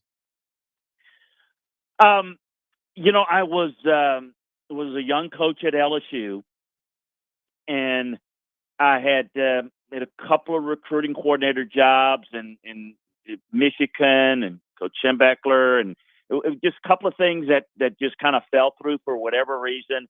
And then I get a call, and I was at LSU, thought I was going to be an LSU lifer. But there was a coaching change, and they had a coach come in, and Curly Hallman, that I wasn't. It wasn't going to work. We had a pretty good recruiting class set up. There was a particular running back that I loved that I wanted to sign. He didn't think could play. His name was Marshall Faulk. Perhaps you've heard of him. That was kind of like a problem for me, and I said I've got to move on. And I just wasn't quite sure. I was still at LSU. And then I get an opportunity. I'd had a friend of mine that had gotten a job on Bill Belichick's staff. And then I get a call, and I fly up in February in the snow, and I interview with Bill Belichick for like 8 hours, no food. I'm like, hungry and just on the board. And that's where I got an opportunity. On that staff, well, obviously was Belichick. On that staff was Nick Saban. I learned a lot. He had me coaching. He had me scouting. He had me working pro personnel. This was before free agency hit. It was Plan B free agency. So I learned a lot. That was my big break, and it was kind of the foundation for what I had. Because prior to that, I was a walk-on football player at LSU. The great Bill Arnsparger was the coach. Yeah. He pulled me aside and told me that I wasn't going to be much of a football player, but I might be able to help as a coach. And back then, you didn't have all these staffers. So I was a student assistant coach, and I started to really learn how to coach. Then I became a graduate assistant, and then I got full-time. So those are the two things that really kind of got me started, and I learned a lot. And I think the fact that I had to do so much and had to learn so much that it kind of really shaped my career. Great stuff, Chris. I wish you a great day tomorrow. Enjoy the full weekend of football, and I'll very much look forward to having you on next Thursday, and we'll have a little bit more clarity. Actually, we'll have a lot more clarity in the world of college football. All the best, Chris. Thank you very much. The dominoes of coaches, it's going to happen. Hey, thanks. Happy Thanksgiving to you. Great stuff. Chris Landry, you can check him out, LandryFootball.com, and on YouTube as well. When we come back, my worst 5 teams in the NFL. Rhino is going to have the picks with me in hour 3, both for tomorrow and the weekend. We have 2, not 1, 2 $100 gift cards from Bennett's Restaurants available if you are the lucky winner. 916-779-0929. And again, we talk a lot about everything in the world of sports and what we are thankful for. My worst 5 teams in the NFL, next on Fox Sports Sacramento. Fox Sports traffic as we take another look at the roadways. We've got some heavy rush hour delays throughout the entire area. Working in an accident, you're going to find this on the southbound side of 99 right at Grant Line Road. Stop and go traffic from Elk Grove Boulevard down to that accident scene. Give yourself some extra time. I-5 northbound and southbound in between Laguna Boulevard and about Walnut Grove Road. You got some heavy rush hour delays. Maybe people using that instead of what's going on 99. With twice an hour traffic, I'm Andy Bass for Fox Sports Sacramento. Traffic brought to you by Gabroods Electrical. Homeowners, for any electrical project you need done, trust the good dudes at Gabroods. Locally owned, 5-star service experts, and always transparent prices and solutions. Say goodbye to your electrical issues with Gabroods. GUBRUDS.com. Looking for the perfect spot to watch the game and enjoy amazing food and drinks? Look no further than Fieldhouse American Sports Pub. Family owned and operated, Fieldhouse is passionate about creating a fun, welcoming atmosphere for everyone. Spice things up on Tuesdays with Taco Tuesday. Buy any order of our delicious tacos and get a refreshing margarita for just $6. On Wednesday, Fieldhouse features incredible drink specials. Enjoy $5 well drinks and ice cold pints all day long. Fieldhouse was voted the #1 sports bar in Sacramento. Tons of TVs, a mouthwatering menu, and daily specials. It's the perfect sports bar to catch all the action. Visit us today at 1833 Fulton Avenue. Fieldhouse American Sports Pub, where the food is fantastic, the drinks are flowing, and the good times never stop. Fieldhouse, bring it to the house.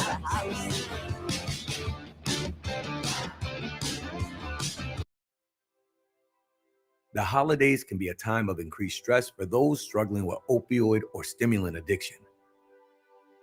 They can also be a time for pause, reflection, opportunity, and new beginnings. This holiday season, choose treatment and recovery. Embrace the company of family and friends and create special moments. Find a proven opioid or stimulant addiction treatment provider near you at choosechangeca.org. Looking for the ultimate night out? Welcome to HQ Showgirls, Sacramento's premier adult gentlemen's club. We're the only topless club between Reno and San Francisco serving alcohol, beer, wine, and champagne. All inside over 6,000 square feet of pure excitement. Planning a party or a VIP night? Call our VIP manager now at 916-389-0199 to book your table. Come experience the energy at HQ Showgirls, 851 Richards Boulevard, Sacramento. Open 9 p.m. to 3 a.m. Sunday through Thursday and until 4 a.m. Friday and Saturday. Visit hqnightclub.com, where the night begins and never stops. Snakes, zombies, public speaking. The list of fears is endless. But the real danger is in your hand when you're behind the wheel. Distracted driving is what's really scary and even deadly. Eyes forward, don't drive distracted. Brought to you by NHTSA and the Ad Council. And a happy Thanksgiving. I hope you are on your way to a fabulous holiday weekend. No show tomorrow, no show on Friday, but we are active over on YouTube tonight. Right after the Kings and the Suns, we'll be on YouTube and X, Jerry Reynolds, Ryan in Sacktown, yours truly. And then I will not be on Friday, but Rhino will with Jerry Reynolds for the Kings and the Jazz. All right, my worst 5 teams in the NFL. Obviously, the Tennessee Titans are the worst team. They are the 32nd team on my list. They have a horrible point differential. They're 1-10, and they are just in that spot because they've earned it. They've earned it. They are there all by their lonesome. The second worst team in the National Football League, not that far away from the same neighborhood that the Tennessee Titans are in, are the Las Vegas Raiders. Who are they going to fire this week? It's a special teams coach 1 week, offensive coordinator 1 week. Who's going to get fired this week? The Raiders at 2-9. They are number 2 on the list because, quite frankly, they're an embarrassment. There's just no other way to say it. They're embarrassing. Third worst team in the National Football League, the New Orleans Saints at 2-9, a point differential of -109. They are next on the list with Tennessee, the worst, the Raiders, the second worst, and New Orleans right there. And then a team that does have 3 wins that has been putrid with 6 straight losses. The Washington Commanders are the 4th worst team currently in the National Football League. And then who's number 5 on my list? Is it the Giants? Is it the Jets? Is it the Arizona Cardinals? No. The Browns, well, they won a game. I got to go with the Jets. They're my 5th worst team in the NFL. So, Tennessee, the Raiders, right? The Saints, Washington, the Jets on my list. How about you? What's your list look like? 916-779-0929. Rhino, you going to make any changes on my list? Absolutely not. They're all awful. They're terrible, Grant. What happened to the Commanders? Well, Jaden Daniels got hurt. You can start right there. They have had just a multitude of injuries at the skill position, which has really hurt. But you lose a dynamic quarterback, all right, that is going to affect you. Very true. And that a wide receiver that kind of wanted a new, well, not kind of, he did want a new contract. He ended up getting it in McLaurin. Speaking of wide receivers, how about Brandon Ayuk in the Niners situation, Grant? Brandon Ayuk is just so perplexing to me and how he can wear out his welcome with everything that he did to get his deal in his holdout, then getting hurt. You know what I say? Good riddance. That's what I say to Brandon Ayuk. Go take your trouble somewhere else. It's just, isn't it amazing to me when if you try to like put yourself in the shoes of someone like Brandon Ayuk, like, what are you thinking about? Seriously. You know how there's that saying, it's really hard to fail a test. You almost have to try to fail a test sometimes. How do you get a contract voided? I don't think that's exactly. the easiest How thing. Do you get your contract voided? Because you've got the union that's going to be standing by you. That means you are not doing things right. Sad. That's a lot of money too. You think? Wow. I mean, are you working out and going through the motions for $26 million? It's incredible to me, isn't it? Nuts. I mean, seriously. Incredible. So Thanksgiving memories. Grant, would love for you to bring Rhino on the air with you. Let him tell us how he linked up with you and all that went down. Sounds like he kind of did a similar thing with you relating to the Kings as you did with the Sharks. Let me hear how it all went down because I'm sure it's a great story. By the way, Rhino, you're killing it. You're doing a great job. That's from Kurt. All right, so appreciate that. We are giving thanks. It is Thanksgiving, so I'll let you take the floor. I'll let you take the microphone. You can answer that question however you would like. Sports have always been who I am. I was blessed enough to play them all my life. Blessed to grow up around some professional athletes and some high-level coaches in college, which opened some new doors for me. And it was always kind of knocking at my back door, so much so, Grant, you know what? I'm going to share something that you didn't know. I was a television, media, and film major at San Diego State. Oh, wow. And when I made the basketball team as an invited walk-in, which, to be clear, I never played in a game, but I was part of the practice team for the men and the women, which was really cool, got to travel. But anyways, I had to change my major because of that, because I was expendable. I wasn't that big recruit that you can go in and make sure the classes work around his schedule. And went down a different major path in life. And this was always just kind of there. And when COVID came around, I decided to take a big swing at it. And I think it's important to note I was very, very active in the Jim Rome show. The Jim Rome show has been incredible to me, Jim, the staff, everybody. And that's not an easy show to become a part of, right?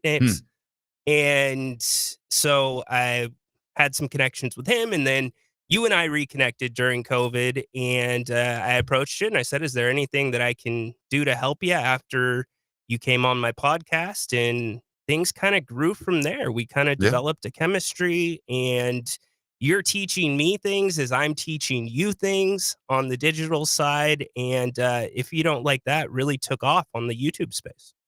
It really did. I mean, I think what we've been able to do on the YouTube channel with your digital background, which is something that I can barely turn a light on when I walk into my residence. You helped me a lot with that regard. You're really good at social media and all of that other stuff. So that was a big help to me. But I'm really proud what we've been able to grow over on If You Don't Like That. And of course, I think it's without question the number one destination for your Kings news on post-game shows. And we look forward to doing it again tonight, right after the Kings and the Suns. We haven't even really talked that much about the game tonight. What do you think are some of the real keys here as the Kings look for their third win in a row? By the way, Dennis Schroeder is questionable with a hip issue, but he was a full participant in shoot-around. 100% keeping the ball in front of you. The pick and roll, Devin Booker, Colin Gillespie. Yes, you're going to hear that name a lot. He is the West Coast TJ McConnell. Been saying it here for a minute. Very, very good, very crafty. When you think he's going to give up the ball, nope. He's either going to shoot it or find a teammate that will make the shot. So you got to come out with that same effort. The Kings do need to turn turnovers into offense and get out in transition. And Grant, I don't know what to expect from Zach LaVine in this one. Where do you think Zach's at? He was a key for you last game to the Kings winning. I think he's just in a funk right now. I think he wants out of Sacramento.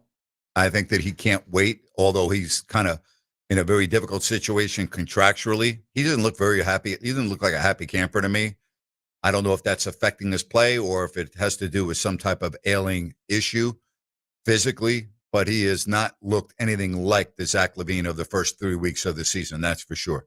No, he has not. I wonder if it's a little bit of a combination of the back and then what you're talking about. And granted, losing, even if you are on a bad team, is not easy. Night in and night out, long road trip. So hopefully he can come back to life. But I am super excited, Grant, to see if Doug rolls more with that Precious, Max, and Keegan front line, because I think that gives the Kings, and understand within reason, it doesn't make the Kings as athletic as the Thunder, but it makes them far more athletic on the front line than they have been all season. A big game going on right now, Rhino. The Boston Celtics and the Detroit Pistons. The Pistons are looking for their 14th win in a row. Can you believe that? And it's a 1-point game. It's really incredible what Cade Cunningham's doing there. Coach Bickerstaff doing a great job as well. Coming down to the wire, 12.8 seconds left. Pistons just turned the ball over. It just goes to show you can be really bad, and if you make the right draft picks and you make the right free agency decisions with the right trades, you can go right up the ladder. And the Pistons are a great example of that, are they not? Yeah, they are. And what about Coach Bickerstaff? He was let go by Cleveland. And so Kenny Atkinson comes in and takes Cleveland to a different level. Well, look what he's doing right now in Detroit. He's doing great things as well. Well, they just a short period ago, they had Monty Williams with the huge contract, and he was out after 1 year. Exactly right. 15-2. How about that? 15-2. You got to keep it going, though. You got to keep it going. It's so early. Well, you're not, you do have to keep it going, but I mean, they're not going to win 70 games. So what are the expectations? Like when you look at the Detroit Pistons, I don't think, do you know anybody that was talking about Pistons with the number 60 in front of them in the win total? No. It's incredible. I mean, it really is. It's absolutely incredible what they have done this year. And yes, it's we're on the eve of Thanksgiving, but it's unbelievable to me. It really is. It's incredible. It's one of the great stories. It is a great story. There's a lot of, and the Phoenix Suns are an example of this. A lot of people pointing out some teams have had very easy schedules. I don't know if that's the case in Detroit. Phoenix, they've gotten out to a good start, and that's not a knock against them. That's catching some momentum and taking advantage of it and finding more out about your team. But Phoenix, Grant, the stretch that they start tonight, this is an important game here in Sacktown. Boy, it really is. They have a brutal schedule coming up. Hey, I want to talk to you about DAS Mechanical. When it comes to HVAC retrofitting and service, that's what they do the best. They are specialists. They also do new systems, ideal for homeowners, businesses, for commercial maintenance. Family owned and operated, serving Sacramento and Placer counties. You can schedule everything online at dasmechanical.org. Again, retrofit and service specialists. They are awesome. Again, D as in dog, A, S as in Sam, mechanical.org. You can check out all of their 5-star reviews, their numerous best of the best awards, and you can schedule everything right online. It is that simple. And they are going to be with you every single step of the way. You'll know everything that's going on with your HVAC system, the good, the not so good, what they recommend, what you need, what you will need in the future. So think of that. Maybe today everything's fine. You're thinking of Thanksgiving. In the back of your mind, though, if you give it some thought, you're like, boy, it's been a long time since I've had my HVAC serviced or retrofitted. Yeah, don't be that person where you're like, okay, now we've got a major problem. Don't go there. Go with DAS Mechanical. Let them come out and take care of everything for you. dasmechanical.org. All right, when we come back, my top 5 teams in the National Football League, right here on Fox Sports Sacramento.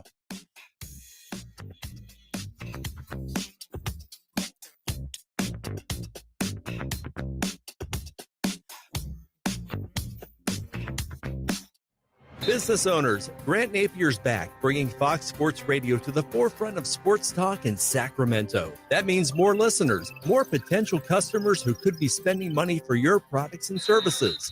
This is Kurt Bagelman, General Manager for Fox Sports Radio in Sacramento. Grant's back, and his return is an opportunity for your business. Listen, the sports talk audience is a target-rich group of consumers.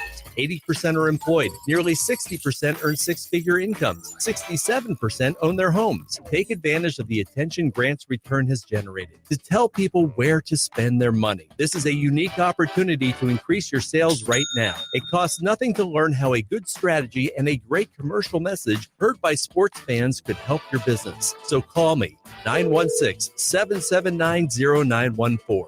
779-0914. Radio and Grant get results, and we are here to help. Call 779-0914.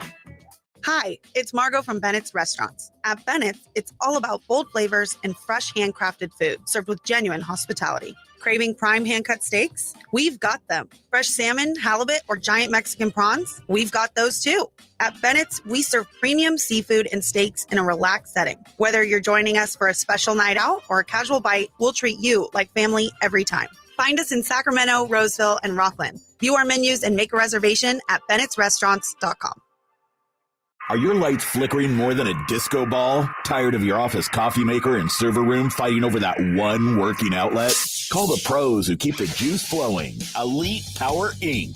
Elite Power Inc. is the commercial and industrial electrical contractor who takes your power and lighting seriously so you don't have to. Elite Power Inc. handles everything from rewiring ancient office buildings to installing cutting-edge control panels in factories. Their IBEW 340 electricians have more certifications than your printer has error messages. And they promise not to judge your breaker panel's creative labeling. Get plugged in with Elite Power Inc., where sparks fly, but only in a good way. Professionally trained technicians, 24-hour electrical service, maintenance, and repair. Project estimating, the knowledge and skill for any commercial or industrial need. Call 916-739-1580. That's 916-739-1580, or go to elitepower.com. Brad Gazan, on Atlanta United, we know everyone has a ritual, a habit we never skip, to clear our minds and elevate our performance. But what do you do to keep your head in the game? Because being your best isn't just about taking care of your body, it's about taking care of your mind and mental health. Discover the resources you need to keep your mind focused and your mental health a priority. Find resources at georgia.loveyourmindtoday.org. Brought to you by the Huntsman Mental Health Institute, the Arthur M. Blank Family Foundation, and the Ad Council.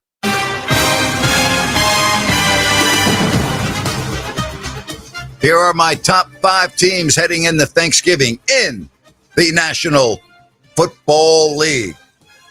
My 5th top team resides in the Pacific Northwest. The Seattle Seahawks, 8 up, 3 down, a very good point differential, good offensively, good defensively. I am a little worried about Sam Darnold if he has to face the Rams. That would concern me, but I have them at number 5. At number 4, the Denver Broncos at 9-2. They've won 8 in a row. I'm still a little skeptical on them, but I have to give them props. They are 9-2. They have a very good defense. Nix is able to make the plays when he has to in crucial situations. So I have them 4th on my list. 3rd on my list in the National Football League. Yes, I know the Colts are coming off a bad loss against Kansas City, but I think they're still good. They have a very good point differential at 112. One loss doesn't make them go spiraling down the list too far. They're still on my list. They are at number 3. My second best team in the National Football League is the only team in the NFL with 10 wins. They are the surprise team to me in the AFC. The New England Patriots, Mike Vrabel. Mike Vrabel has been tremendous. Drake May at quarterback. They've won 9 in a row. They're rolling. They're really good. The New England Patriots are second on my list. And you might go, Napes, how come they're not number 1? Because the red-hot L.A. Rams, a point differential now that's the best in the NFL at 127. Matthew Stafford is on fire. He and Devontae Adams are the new sexy pass combination in the league. Defensively, they are really good. They're just good. So the Rams, to me, are number 1, followed by New England, Indianapolis, Denver, and Seattle. The reason why I don't have the Eagles on there, boys and girls, is because their point differential is really bad at plus 30. I mean, the other teams, with the exception of New England, I'll just read them to you. The Rams are plus 127. They're number 1 on my list. New England's plus 92. The Colts are plus 112. Denver's plus 65. Seattle's plus 107. And the Eagles are plus 30. So for me, that's my list. Rhino, you going to challenge me anything there? No, I am okay with the list, but I do have 2 questions just based on the eye test, because these are 2 teams that are going to come up, probably Buffalo and Baltimore. How do you see the Patriots matching up with them in January? The Patriots matching up with both those teams? Yep. In January. Very well. Very well. Okay. And I'll tell you why. And again, there's a lot of football left. There's no way that New England is going to have to play a game at Baltimore. And if they were, that means they fell off the tank. They're done. Say goodbye, because they're 10-2 and Baltimore is 6-5. Okay. So that means if they're going to play Baltimore, it's going to be in Foxborough.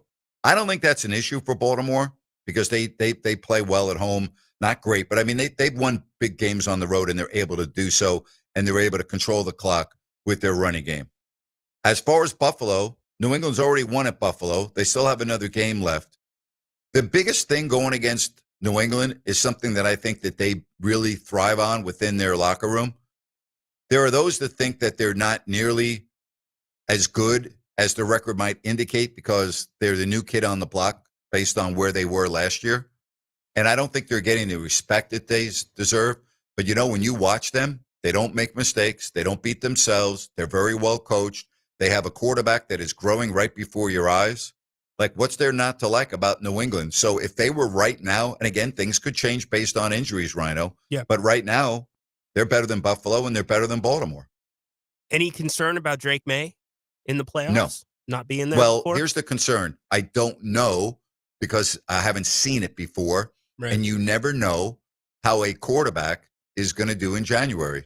There are a lot of quarterbacks that have had really good regular seasons. Donovan McNabb, always bad in the playoffs. Tony Romo. I mean, Dak Prescott. Sam we can go Darnold. on and on. I love picking on the Cowboys, but you just never know. It's a different animal.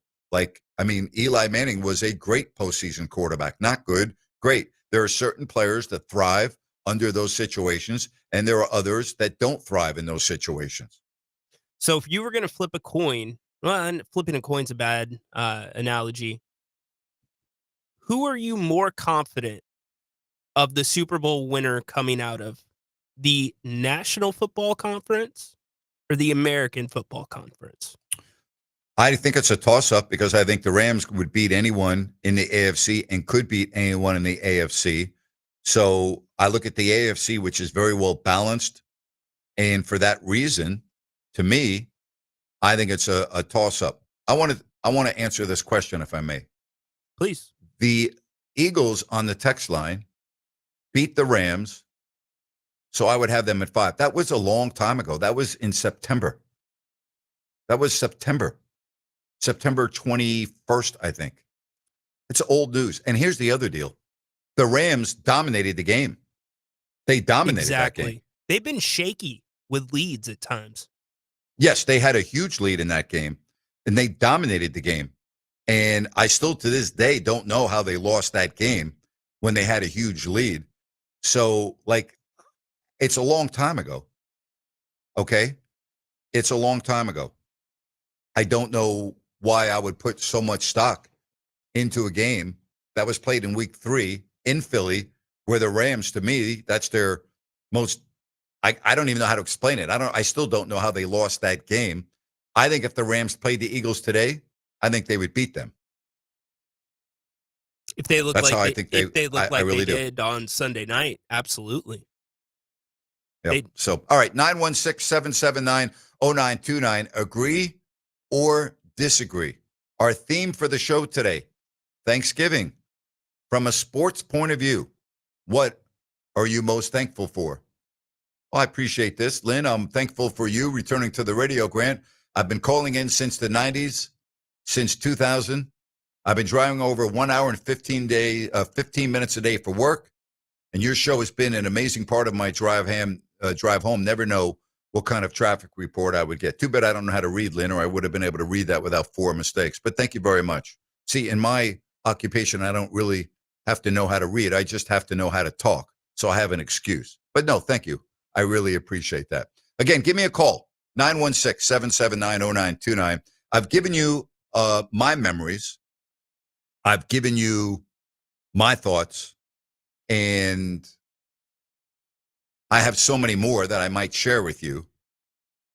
So don't go anywhere. We've got a lot of show left. Well, the Pistons are not going to win 14 in a row, Rhino. It's a final. They lost 117 to 114.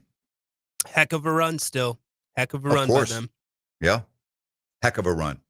You know, as we sit here on Thanksgiving, if you look at the conferences, if you start in the West, who's been the most disappointing team in the first month of the season? To me, it's the Clippers for sure. Yeah. At 5-13. You have a different one? Well, I think the consensus nationally and even kind of here locally is it's the Clippers, but I had the Clippers out. I think you had the Clippers higher, right? When we did I had them playoffs. higher. I got my LA teams mixed up. I had the Lakers faltering and the Clippers playing okay and well, but I got them mixed up. I had the wrong LA team there. Yeah, I did. I had them better than where they're at now. Yes, I did. Okay, let me ask you one. What about Dallas for you? Dallas, to me, is a franchise that has been snake bit by the injury situation. And they get exactly what they deserve because they were stupid enough to trade for Anthony Davis, who has been out with a calf injury. I guess he's questionable for the game tomorrow. He's been questionable his whole life, right? Yeah. Like, I can't count on Anthony Davis. Derek Lively now hurt, right? We know about Kyrie Irving and what happened to him last year. They are relying heavily on an 18-year-old rookie. That's not realistic. So, Dallas put themselves in this position with a stupid trade last year. Are you surprised though at where they're at 5-14, considering all these things? Not really, to be honest with you. I mean, I look at their schedule and I look at the teams that they haven't beat anybody of substance. I mean, think about their wins this year. Okay, other than Toronto, which was a solid win, they beat Indiana, who stinks. Washington, the worst team in the league. They won at home in overtime against Portland, and they beat the second worst team or the worst team in the West in New Orleans. They haven't beat anyone of substance other than earlier in the year against Toronto, right? Yeah, very so true. They are what they are. They're a bad basketball team. And unfortunately, I say this, the Kings are going to play Dallas when they're probably going to be much healthier at the end of December. So, if you're looking at the schedule, right, if you're a struggling Kings team, how great would it have been if you had played Dallas 3 times in the first 3 weeks of the season instead of Oklahoma City 3 times? 100%. And Minnesota as well. Throw that in. Exactly. And Minnesota. But you were fortunate to win the game the other night, down by 10 with 2 minutes and 51 seconds left. So we talk about the game tonight. And you made a really good point to me. I had not analyzed it. I had not looked at the Phoenix Suns and their upcoming schedule. We talk a lot about the Kings schedule, right? The Suns schedule has been brutal. Ready for this, folks? Here's the schedule coming up for the Phoenix Suns. After Sacramento tonight, at Oklahoma City, home Denver, at the Lakers, at the Rockets, at the Timberwolves, home Golden State, at Golden State, home Lakers, before they play New Orleans twice, both in New Orleans. That's brutal, is it not? Now, they get a very nice way to end the year, 2 games against New Orleans and a game at Washington. But before that, brutal. Yeah. And very well, those games might not matter, or maybe they do. We'll see. Here, one more NBA question for you out of the Western Conference. Out of the 5-12 teams, the Jazz, the Kings, the Clippers, and the Mavericks, or I should say the 5-win teams, who's playing the best team basketball right now? You're going to laugh when I say this, but I think it's the Jazz. I agree. I'm 100% with you. Yeah, I've watched them play a lot. I like watching them play. I think Keontae George is a really good point guard. Larry Markkinen, who's had a better start to the year than him? Yeah, and they're playing young guys. They got rid of the older backcourt in Sexton and Clarkson. If I had to rate the 4 5-win teams, I would say Utah 1. I would go Dallas 2, Clippers 3, Kings 4. I can't go off of the last 2 wins and think that everything else was magical. No. How about you? My worst 5 teams in the West? No, out of the 5-win teams. So you have Utah. Okay, out of the 5-win teams, you have Dallas, the Clippers, Sacramento, and Utah. Yes. How would you rate those right now? From worst to best or best to worst? Best to worst. Playing the best team. Out of those 4 teams, in my opinion, I would put Utah 1. Now, I'm very well aware that they're without Kessler for the year.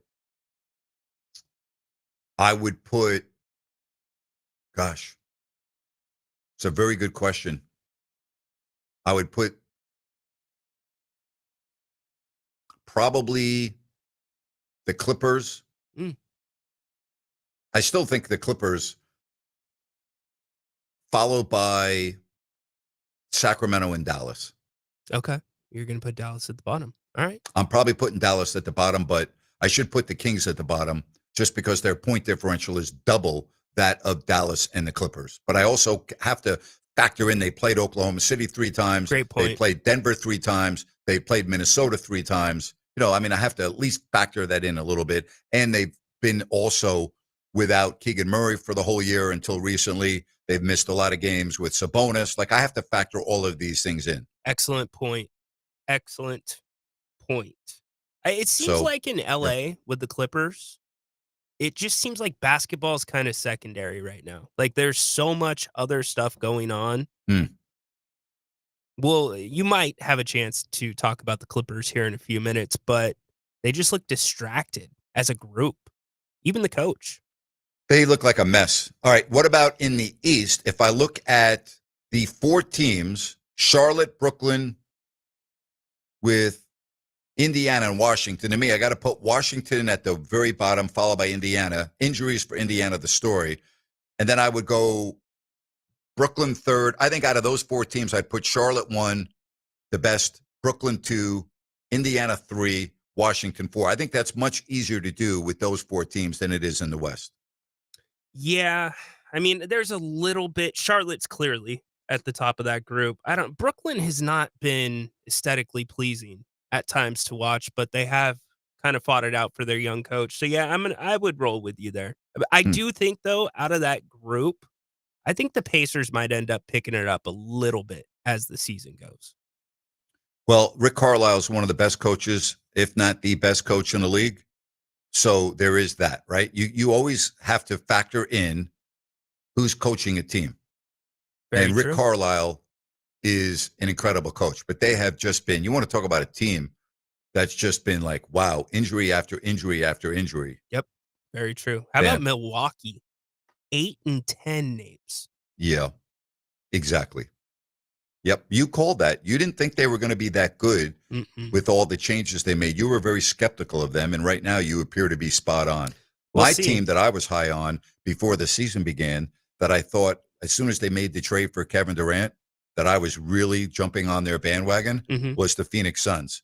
And I thought that their roster was much better this year than it was last year. And I still think I'm going to be right, because I think that Jalen Green, when he comes back, is going to make the Phoenix Suns a top 8 team. And what happened with the interview with Jim Peterson the other day, who said, do not sleep on the Phoenix Suns. He had just watched them play in person, the TV analyst for Phoenix, and he thought they would clearly finish as a top 8 team. The ball does not stick in Phoenix. It's constantly moving. They look like a great team right now. Let's see if they can keep it up. Maybe they try to make some improvements as the season goes along as well. I've got a rant coming up. That's right. I've got a rant, Grant's rant. We still have our picks for the 4 games before the weekend that we'll do for a $100 gift card from Bennett's. And then we've got our Sunday and Monday picks that we'll do for a $100 gift card from Bennett's. Yeah, we're in the holiday spirit. Love it. Love it. Right here. We're rolling on. 1 hour left until we get you to Thanksgiving. Don't forget the post-game show tonight over on YouTube and X, if you don't like that. Coming right back. Grant's rant next here on Fox Sports Sacramento.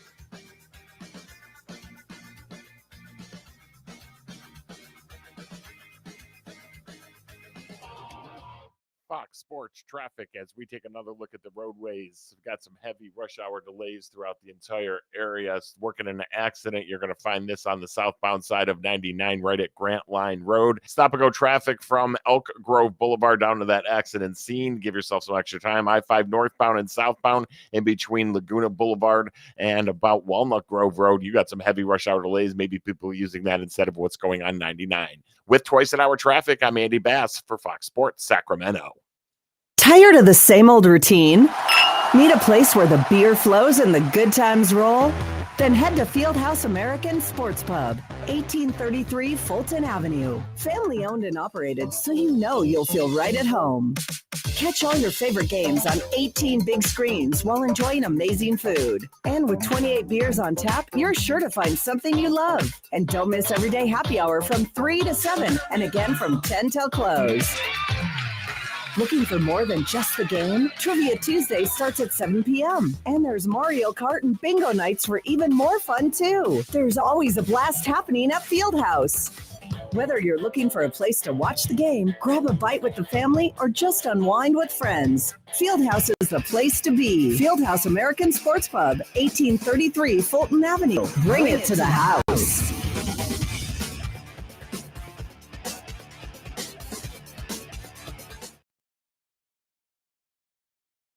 Visiting the 7-4 Lions. Both teams look like Super Bowl contenders, but living in the NFC North means nothing comes easy. One stumble could turn that hopeful season into a mad scramble for a wild card berth. Then at 4:30 Eastern, there's the pressure tightening on the Kansas City Chiefs, who sit at 6-5, still searching for the rhythm that once made them terrifying. Across the field, the surging 5-5-1 Cowboys, who suddenly look dangerous again. Both teams essentially playing playoff football in late November. And of course, there's the Ravens at 6-5, now with Lamar Jackson fighting to hold on to their place in the brutal AFC North. It's a lot of drama for November, but it's the kind of drama fans will be thankful for this Thanksgiving. I'm Dan Patrick, and this is Above the Noise. Maaco's running a paint sale right now, starting at just $499. How about that? Now, if you've been thinking about maybe doing something with your car, don't pass up this opportunity, okay? There's dents, dings, chip paint. Maaco's seen it all. But for this price, take advantage of that, and you could give your ride a fresh look. Free estimate. They'll work with your budget. They'll get the job done fast. No pressure, no judgment, a fresh start, and you're going to have a national warranty to accompany it. And they're community-based, great people to work with, somebody you can trust to make your car look nice. A fresh ride. They've been doing it for over 50 years, and it's easier than ever for you to take advantage of this. Your car could use a little love. Now's the time. But don't wait. These paint sales will not last long. Visit Maaco, that's MAACO.com, and find the nearest location. Schedule that free estimate. And with the paint sale starting at just $499, your car is going to look awesome. Better get Maaco.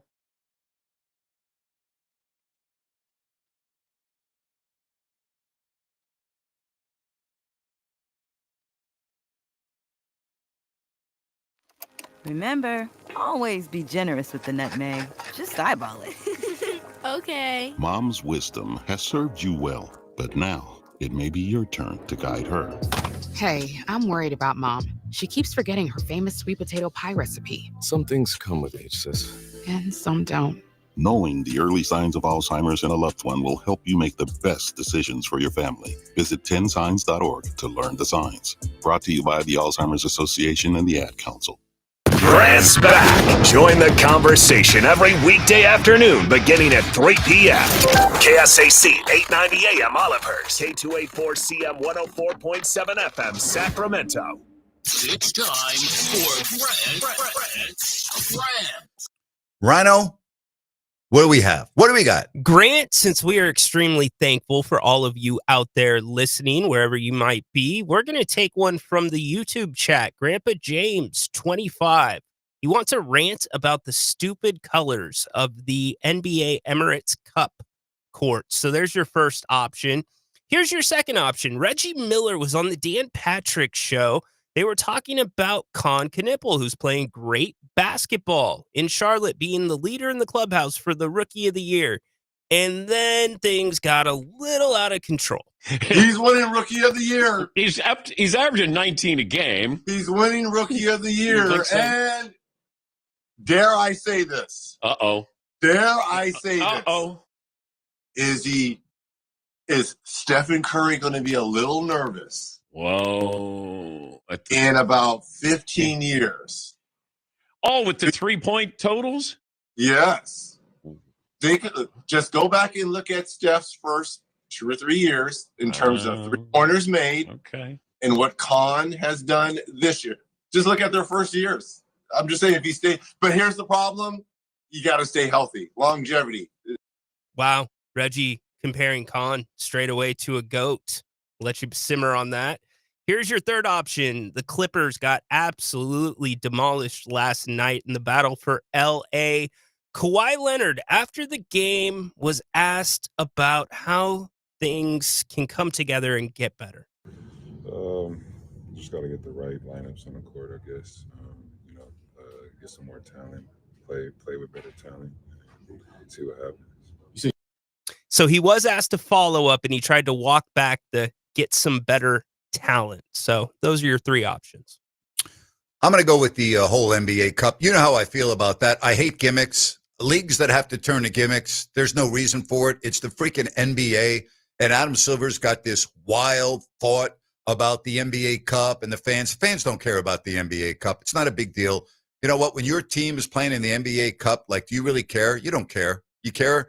You see the ugly courts, and at least I give Sacramento credit. Their court is not ugly. It's fine. But the majority of the courts that you're looking at are hideous. Like, what's the deal with that? What's the deal with the colors of the NBA Cup? And on top of that, you know, you're sponsored by an airline in Emirates where just a couple of years ago, you figured and you decided that you weren't going to have your All-Star game in Charlotte, North Carolina, over a bathroom bill, okay? Over a bathroom bill. So you had to make a scene. You had to go woke. And you had to say, you know what?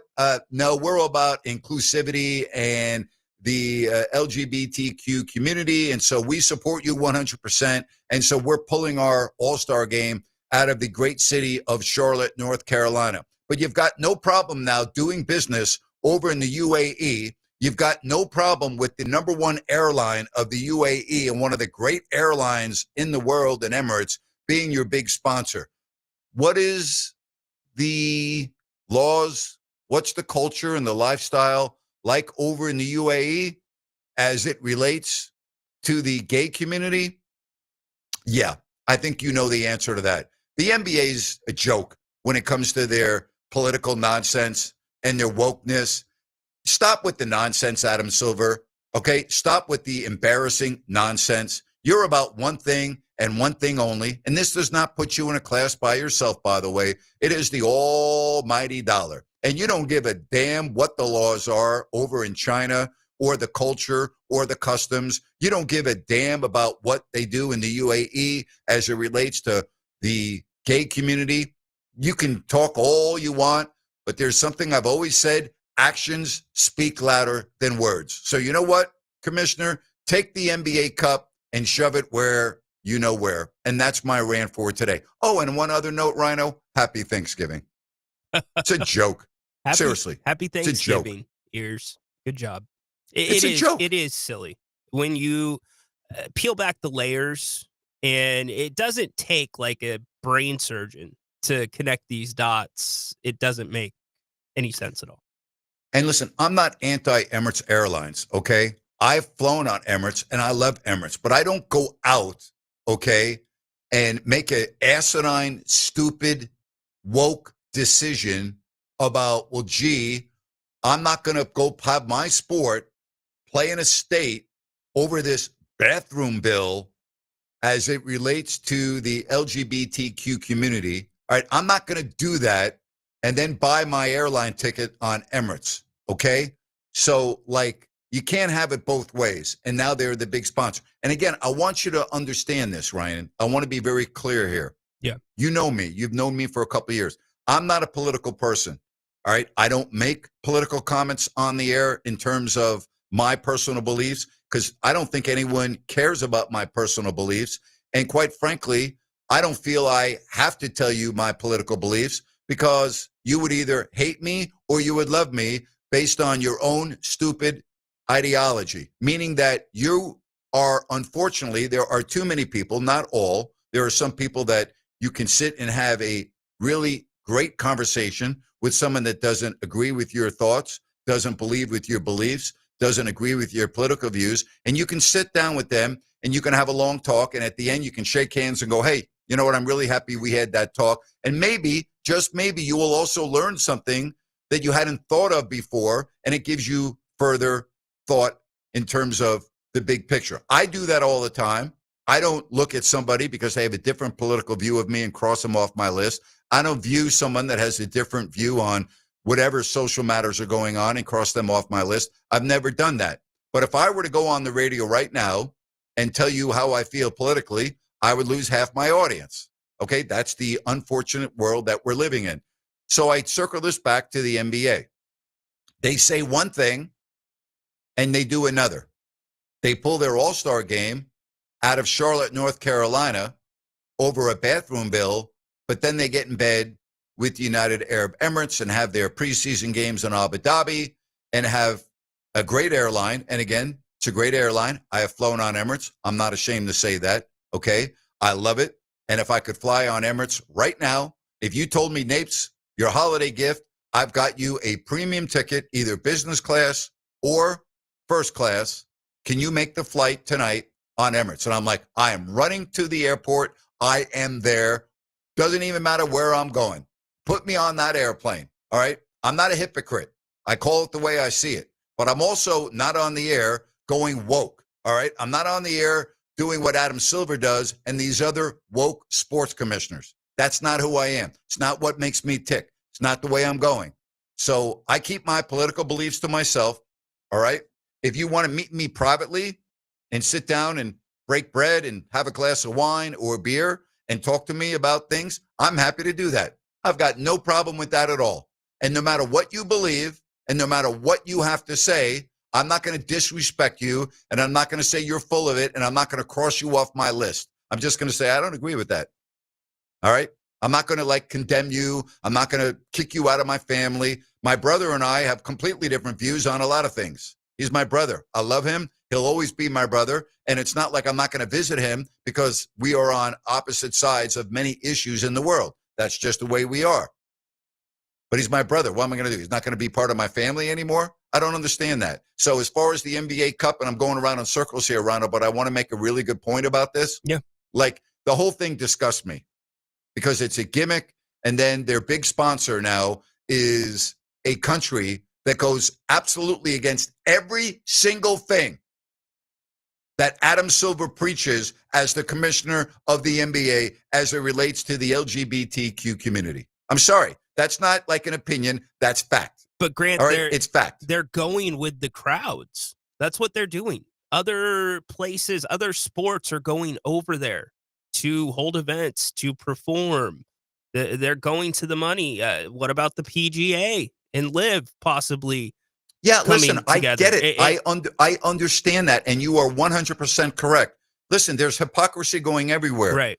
We have the biggest corporations in the world that during Pride Month in America, change their graphics to support the rainbow color and the pride flag and everything. And yet those same countries that do business around the world, the same companies that do business in other countries and around the world, they don't put that on their platforms, on their websites and everything else. They hide that. It's just all nonsense. It's just a joke. Well, you know what? You believe what you believe in. Don't believe what you believe in only in this part of the world or that part of the world. No, you know what?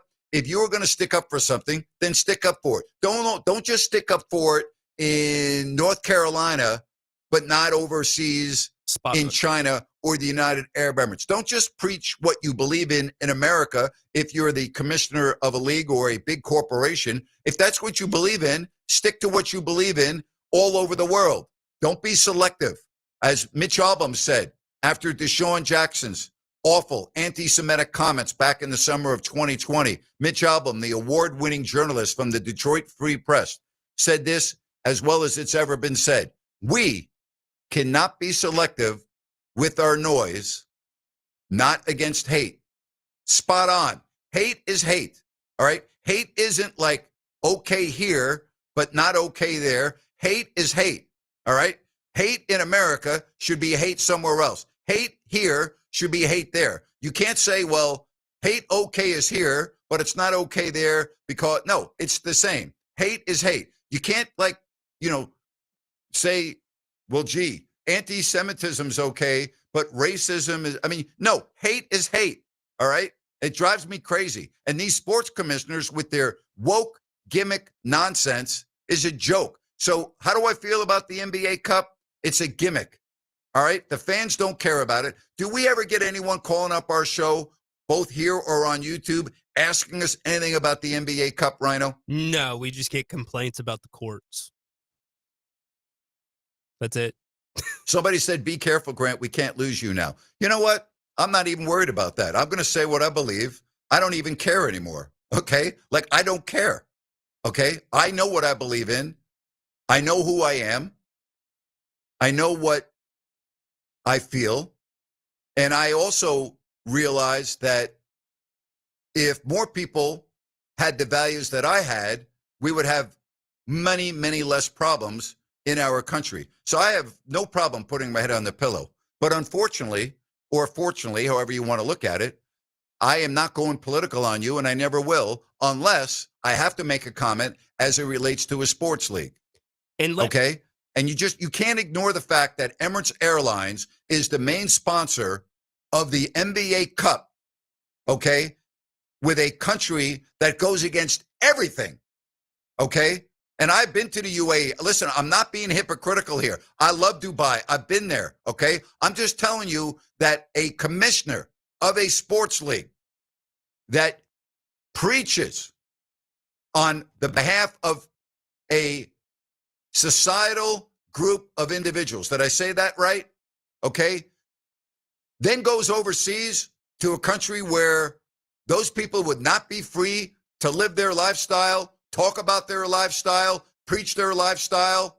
Are you freaking kidding me? Seriously? It's a joke. And I don't deal with that. I don't deal with the nonsense. I call it the way it is.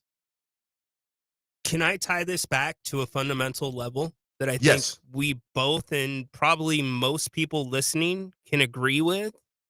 You know, these initiatives, many times we went to sport to get away from the noise, right? You came to a Yes. sports talk show to forget about what's going on that you just heard on the news in the morning. Like, you want to focus on sports, but they're intertwining the two, like the NBA vote initiatives where the players wear "Let's Go Vote" It's a joke. shirts. That didn't start till 2020. So like, It's a joke. This is not something that's been going on forever. This is new, where we're getting sport intertwined with life.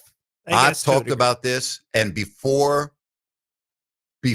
any of these issues became in the forefront 15 years ago, 20 years ago, 25 years ago, I said on the radio more than once that if you start mixing politics and sports, you're going to have a lot of problems. And what do we have right now? We have a lot of problems. That's Gambling. just the reality of the situation. You do not need this in sports. The racism messaging on the NFL fields in the National Football League is an outrage. It is just an absolute disgrace. It's awful. It takes all of us on the end zones is a disgrace. The choose love on the back of some of the helmets, all right? The Black Lives Matter on the back of some of the helmets, the stop hate on the back of some of the helmets. It's just uncalled for. It is not needed, all right? Take the crap off the field, all right? Stop insulting me as an adult in America. Stop insulting me that I have to see on the field and racism. Duh. Really? I mean, it's a joke. It's an absolute joke. And there are a lot of people that feel the way I do, but they're too afraid to speak about it. I'm not afraid to speak about these issues anymore. And quite frankly, as much as I love my job, if somebody called me up right now and said, "Hey, Grant, we're firing you," I would say, "Hey, you know what? Best of luck to you and your station. I'll see you over on YouTube." And I don't mean to be disrespectful to the people that hire me here, because that's not the point I'm trying to make. The point I'm trying to make is I've been through all of this for the last 5 years, okay? I don't care anymore. And when I mean I don't care anymore, it's like I don't care anymore. I just don't.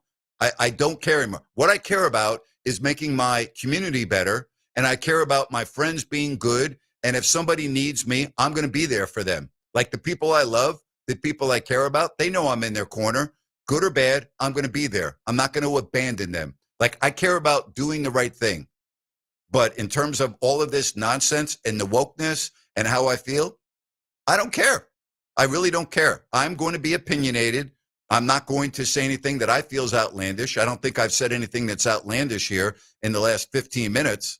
I believe that I speak for Grant Napear. I'm not speaking for you. And if you disagree with me, I would love for us to have a conversation. And I'm not going to kick you out of my circle or even stop taking your phone calls or block you on social media. I'm fine if you disagree with me. That's fine. I want more dialogue in this country.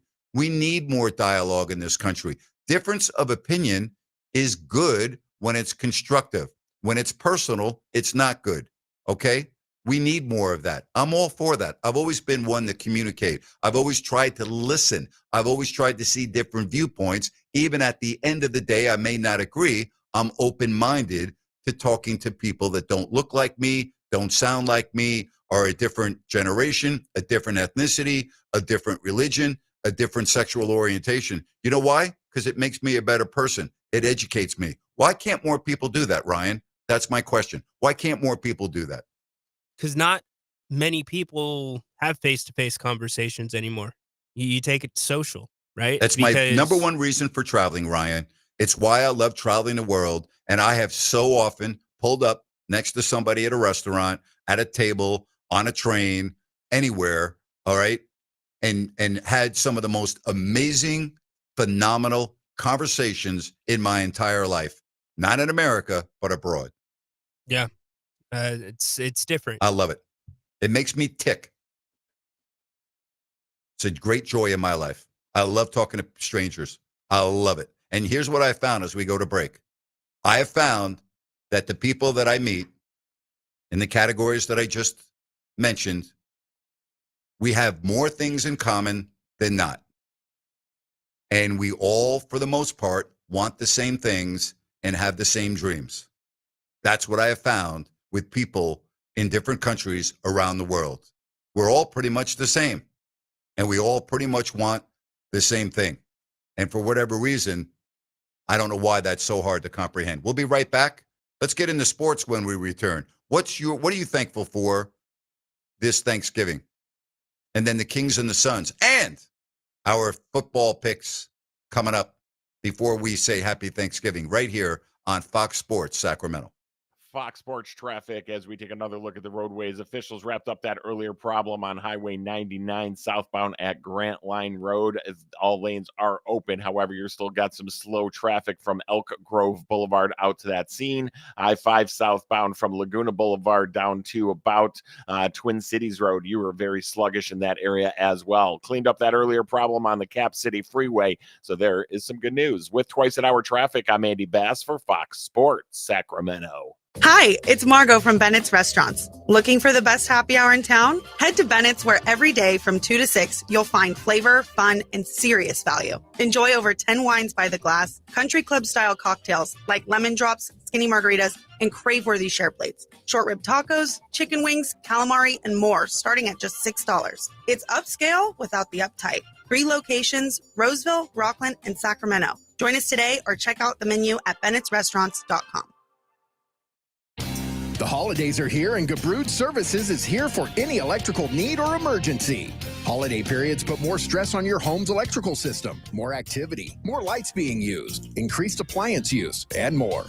Here are 3 holiday electrical reminders from the good dudes at Gabrud's. 1. There's still time for Gabrud's to inspect your home's electrical integrity. 2. Gabrud's are the experts in backup generator installation with flexible financing options to make a whole house generator affordable. And 3. Gabrud's has live call answering 24/7. We're here any time of day, especially in case of an emergency. At Gabrud's, electrical work is all we do. And at the holidays, we're here to ensure your home and family are safe. Locally owned for more than 30 years. Call Gabrud's, G-U-B-R-U-D-S. Call the good dudes at Gabrud's, G-U-B-R-U-D-S, Gabrud's.com. Hey, it's Grant Napear for Village Financial Group. I have known broker owner Spencer Grimmenstein for 25 years, ever since he began his family-owned business. Whether it's a home equity line of credit or buying or selling a home, Spencer is a very creative financing specialist with access to private money. Check out Village Financial Group at bfgloans.com or call Spencer at 916-805-4868. Be sure and call for the investor special. And if you go to their website, bfgloans.com, you can find over 9,000 properties available for purchase. Folks, Spencer is awesome. Trust me. Again, I've known the guy since 2000. It makes sense to call Spence at 916-805-4868. Village Financial Group, looking out for your best interest. Call 916-805-4868.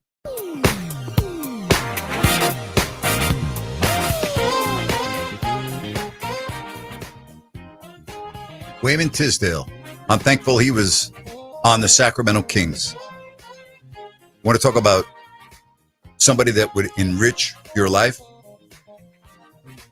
Wayman Tisdale enriched my life. Wayman Tisdale made me a better person. Wayman Tisdale shared joy to the world. Wayman Tisdale always wanted to bring a smile to a person's face. Wayman was special with a capital S.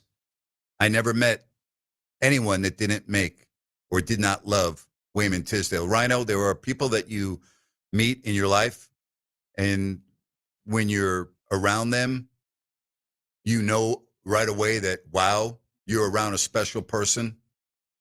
Wayman Tisdale was like that. I wish you could have met Tizzy. He was unbelievable. Yeah, he sounds, I mean, I had the pleasure of watching him, but yeah, when you meet a person like that, you know, and it's really special when you realize it during the moment rather than after the moment. That's correct. That's what's And really very cool. often, you said that so well, very often you don't realize it until after the moment. Another person that was like that was when I met Vladdy, and it was probably just only a few weeks that you knew you were around a very, very special person.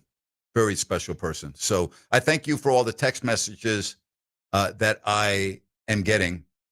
And somebody said, Grant, spot on. Over 30 years and via both enlisted and private military service, I've been to more than 70 countries, many more than once. We are more alike than different. That is so true. That is so true. I can't even believe some of the conversations that I've had with people from different countries. I mean, I will tell you that without, other than my sports that I've been talking about here, it has been the greatest joy in my life to learn different cultures, to look at different work ethics, different lifestyles, depending on what region of the world you're in. Like, you know how nice it is to travel to a country where there's not constant, like, two rams battering each other as it relates to race, religion, sexuality, politics. Do you know how nice it is to be able to leave your backpack on a table and walk inside with thousands of people around you and know that when you come back out, it's still going to be on the table? Do you know how nice it is to walk down a street and not have to worry about being a victim of crime? Do you know how nice it is to have people look at you and smile at you when they are giving you a ticket for a bus or a train or at a grocery store or what have you?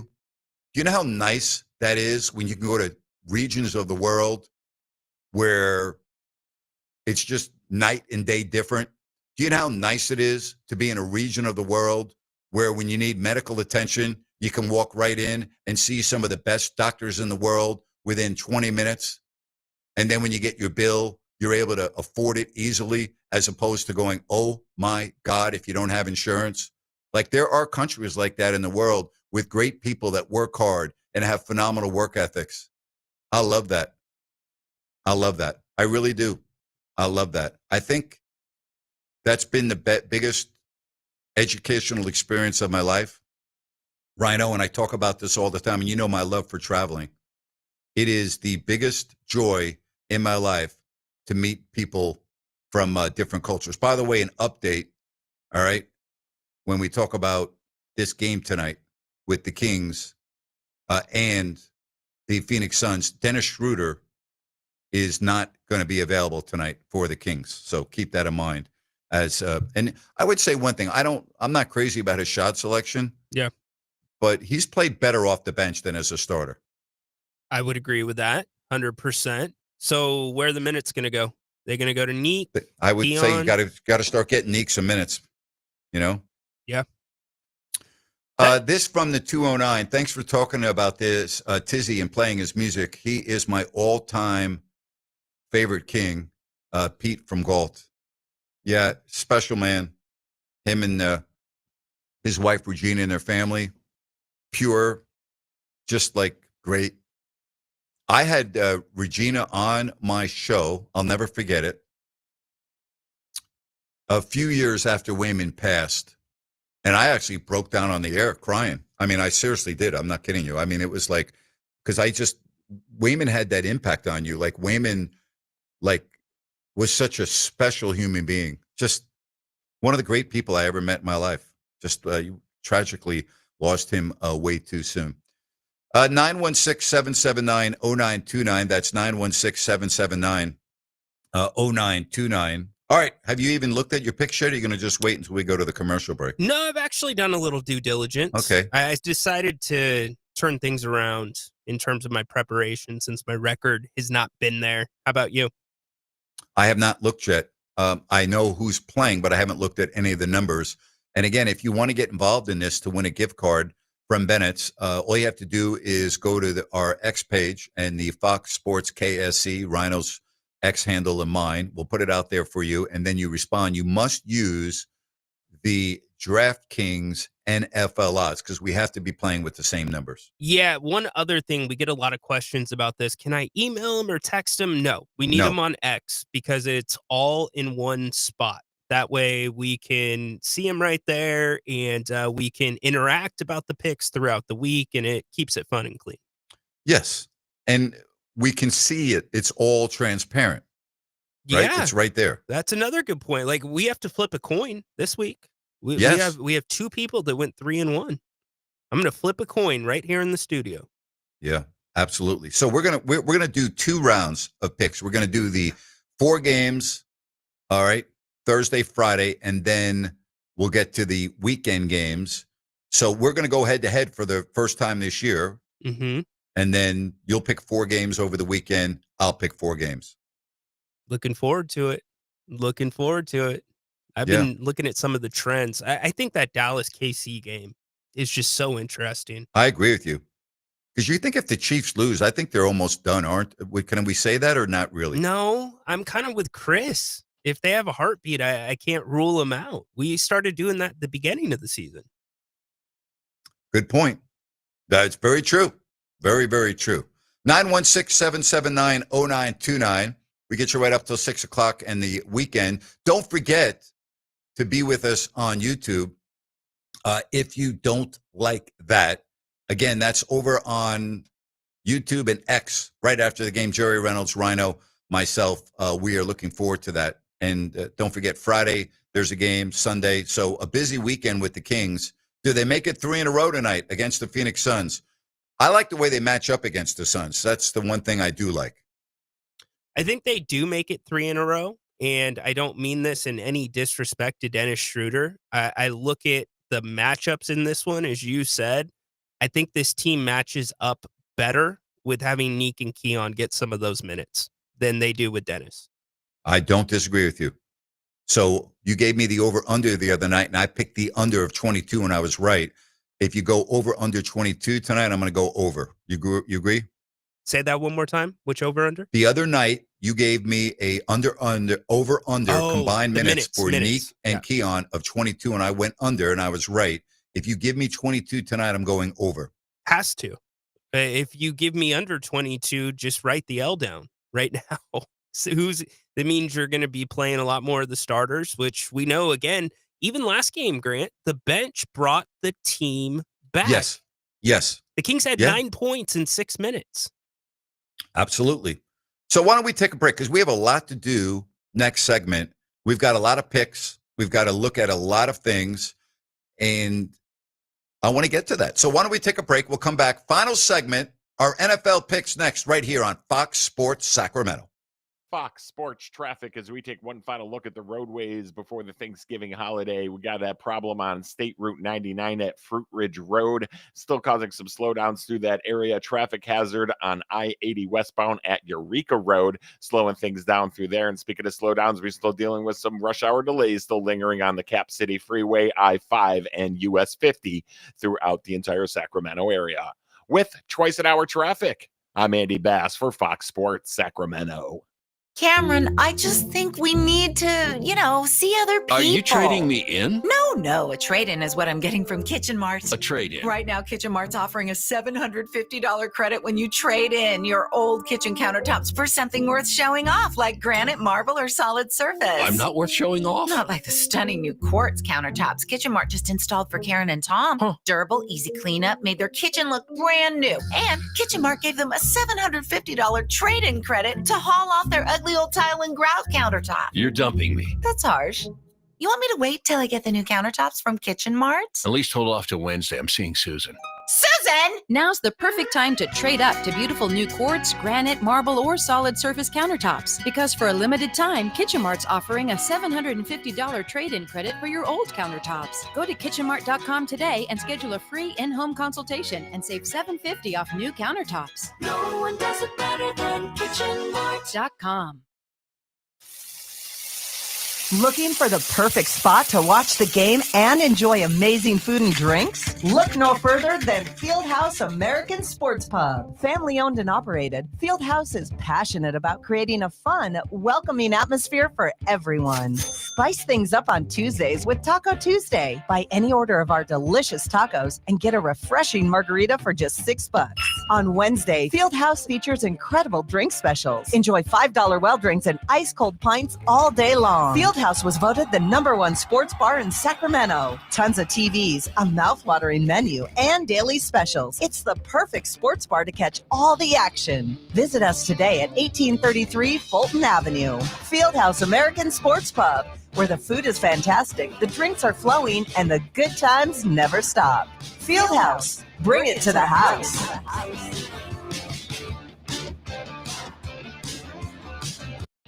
The holidays are here, and Gabrud Services is here for any electrical need or emergency. Holiday periods put more stress on your home's electrical system, more activity, more lights being used, increased appliance use, and more. Here are 3 holiday electrical reminders from the good dudes at Gabrud's. 1. There's still time for Gabrud's to inspect your home's electrical integrity. 2. Gabrud's are the experts in backup generator installation with flexible financing options to make a whole house generator affordable. And 3. Gabrud's has live call answering 24/7. We're here any time of day, especially in case of an emergency. At Gabrud's, electrical work is all we do. And at the holidays, we're here to ensure your home and family are safe. Locally owned for more than 30 years. Call Gabrud's, G-U-B-R-U-D-S. Call the good dudes at Gabrud's, G-U-B-R-U-D-S, Gabrud's.com. Need new tires? Now through November 30th, save $100 instantly when you buy a set of 4 Bridgestone Weatherpeak tires. Save $70 instantly when you buy a set of 4 eligible Bridgestone tires, or buy a set of 4 eligible Firestone tires and save $60 instantly at Expert Tires. Expert Tires, 5810 Auburn Boulevard near Manzanita. Offer valid November 1st through November 30th, 2025. Cannot be combined with other offers. See store for details.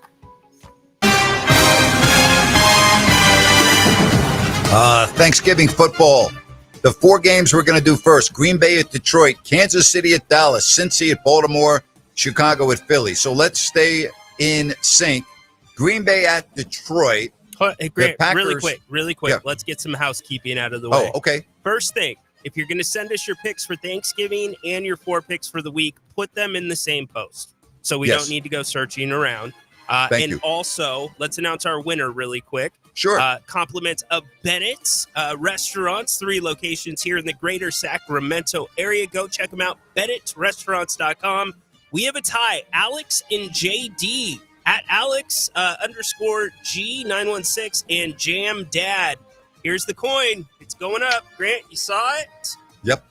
It is Alex with a 3-1 record at Alex _69 or G916. You've won a $100 gift card to Bennett's. Be in touch with you via DM, buddy. Good luck. Congratulations. I love that. I was 3-1 last week. You were 1-3, but that's just the way it goes. Yes. You beat me many weeks.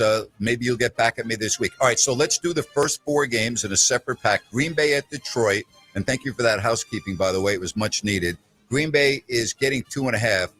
I'm going to take the Packers. Give me the 2.5 in Motown. I like the Packers in this game, plus 2.5. You know, the Lions are only 1-4 on Thanksgiving Day under Dan Campbell. They've had some classic meltdowns. I don't think it happens here. This Green Bay offense has not looked right to me. In fact, on the road, they've been giving up more points. They've been a little more susceptible to the run. And as much as I would like to pick the Packers, give me the Lions. By the way, Grant, what's the handle I need to follow on Twitter and X to join in? At Grant Napear Show. You can follow me at Fox Sports KSAC. Just those two. Ryan's we'll get to in a moment, but those two for right now. All right. So you're taking the Lions. I'm taking the Packers. Is that correct? Is that where we're at? We are opposite. All right. Somebody write this stuff will down be because right. I don't have a pen in front of me right now. I It got just it. ran out of ink. So you keep track of this. All right. Kansas City at Dallas. Go ahead. I'll let you choose first. Yeah, this is a tricky one because if the Cowboys are going to win, I think it's going to be a blowout. Kansas City, could they win by a field goal? I don't know, Grant. The Cowboys have come back from the dead. Dak Prescott playing at a pretty high level. Thanksgiving's a big deal around there, but Super Bowls are a big deal in Kansas City and a standard. I'm going to have to go Kansas City here and lay the points. 3.5, Napes. I'm taking Kansas City too, laying 3.5. Dallas was down 21-0 to Philadelphia. I'm not sure how they won that game. They've had some games this year that make you just go, what's going on? I just got to go with the Chiefs here. I'm with you. I'll give them 3.5. So I'll go Chiefs. You and I are on the same side. All right, Cincinnati at Baltimore. Is Joe Burrow going to play? What's going on with the Ravens? A divisional game, short week. Listen, I'll take the points. Give me the touchdown and an extra point. Give me the 7 points. I'll take Cincinnati at Baltimore. Really? Any consideration to Lamar Jackson being a little dinged up? Yes, all of that, plus the scores of the games that have been played this year. I'll take the Bengals and give me the 7 points in a division rivalry. All right. My gut with this one was to go with the Ravens.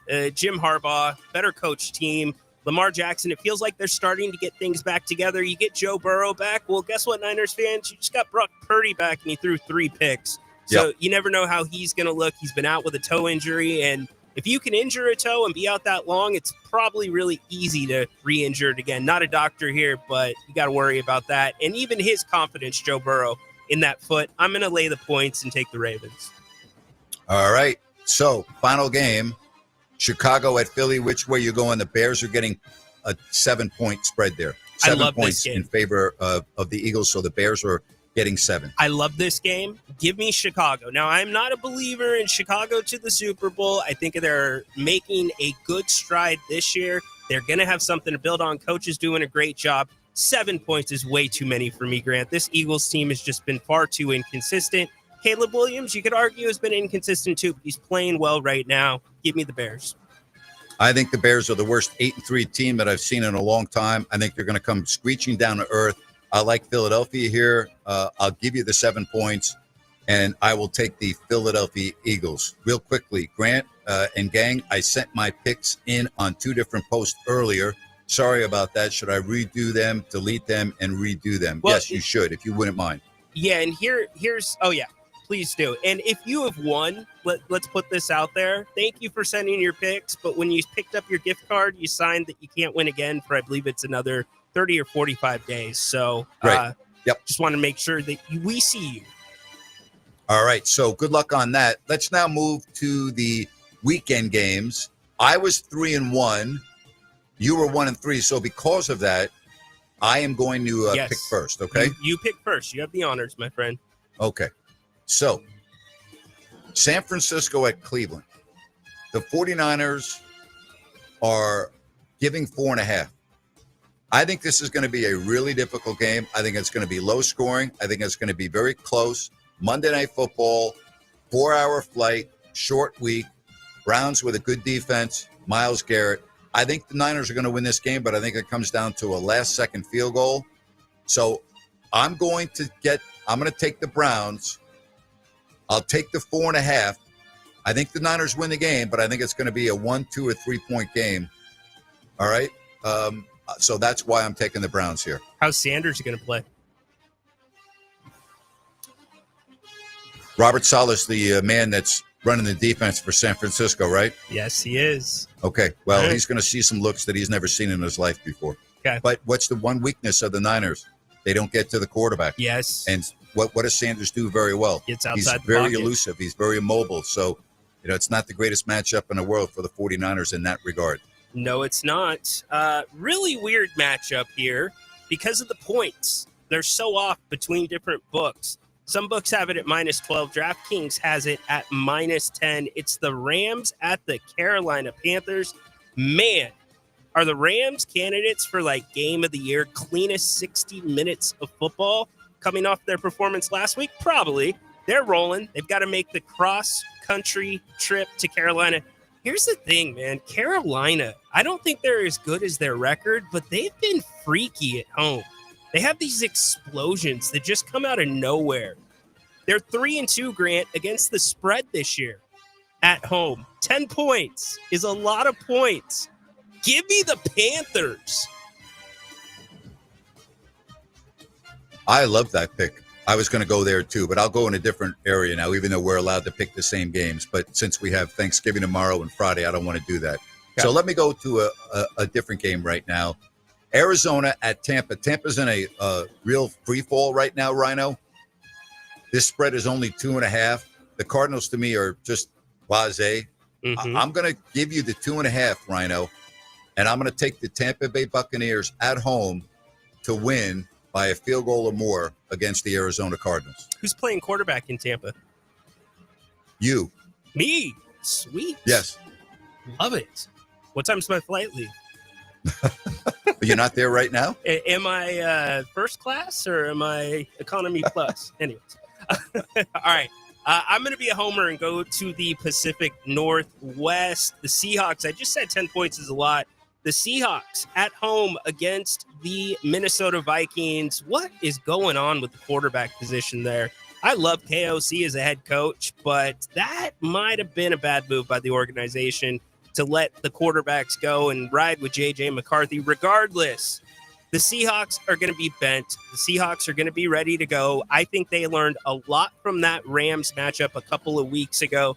It is in Seattle. Yes, 11.5 points is a lot, but Seattle will dominate this game. I will lay the 11.5 and take the Hawks. All right, Buffalo at Pittsburgh. The Bills giving 3.5. The Bills are in a situation where they have to find themselves, and they have to do it in a hurry. I'm not sold on the Steelers. I'm going to take Buffalo. I'll give you the 3.5. Give me the Buffalo Bills at Pittsburgh. That's a really good pick. I was looking at that game a lot. Oh, Denver and the Commanders, Grant. Denver's going on the road. 6.5 points. Cody, give me some vibes right now through the radio. Give me some vibes. Make me confident that your Broncos will show up in Washington. Bo Nix will play well. They can win by more than a field goal. I just think Washington's that bad. Give me the Broncos -6.5. Yeah, that's another game I was just going to do, and I was going to go the other way, but that's all right. I'm going to pick this game. The Giants are at the Patriots. The Patriots are the only 10-win team in the NFL. The Giants are only 2-9, but look at the Giants. Almost every game, they're right into it until the end. They just fired their defensive coordinator. 7.5. I'm going to go, give me the 7.5. All right.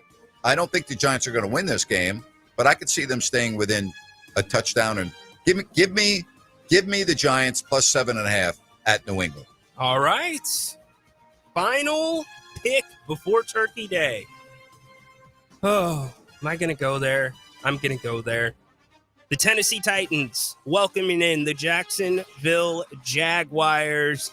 I just don't have any faith in Tennessee. They have been the worst team in the league, hands down. Jacksonville up and down. 6.5 points is not a ton of points. It's a touchdown.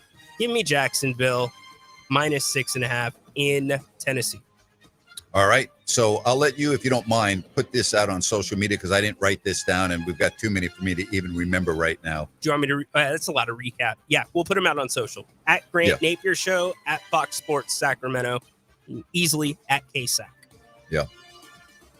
Good luck this week, Rhino. You need a good week, buddy. I need to bounce back. I feel it in my bones that I'm going to have a decent week this week. I feel better. Rhino says easy money. Cody says easy money, Rhino. Broncos will cruise in this one. Broncos don't ever cruise. Like, when's the last time they've cruised in a game? See, Cody and I are on the same page. He sent me those vibes. So as we get closer and closer to wrap this up, I know you laid out the fact that you don't like to sit around the table and eat, but what part of the bird do you go for first? White meat. You go white? Yeah, breast meat, white meat. Yep. Right. What about you?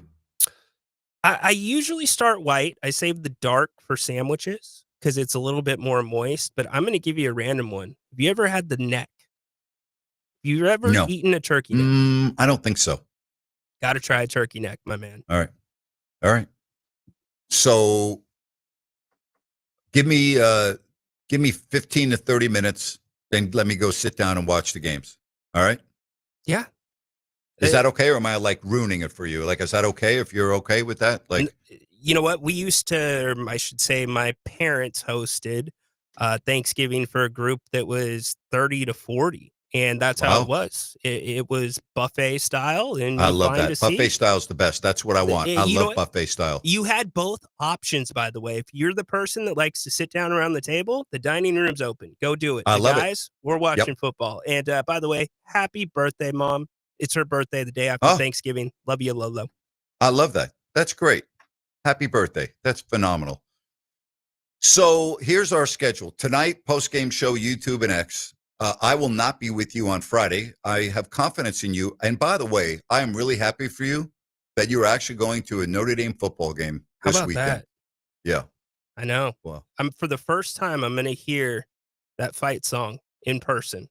How great is that, huh? I'm pretty excited for it. And in fact, I was talking to, shout out to Mac, who I'm going with. He was talking about how the club that's putting this event together of Notre Dame fans here in Sacramento, they have tickets where you can put a $50 donation in, and they have 20 tickets to the first playoff game. And I was asking Mac, I'm not in a position to fly out there, but there's a very good chance Notre Dame could be playing at home if they win out and Oklahoma loses. And like, Grant, can you, you said you'd have to go there. You would have to. Notre Dame at night in a playoff game.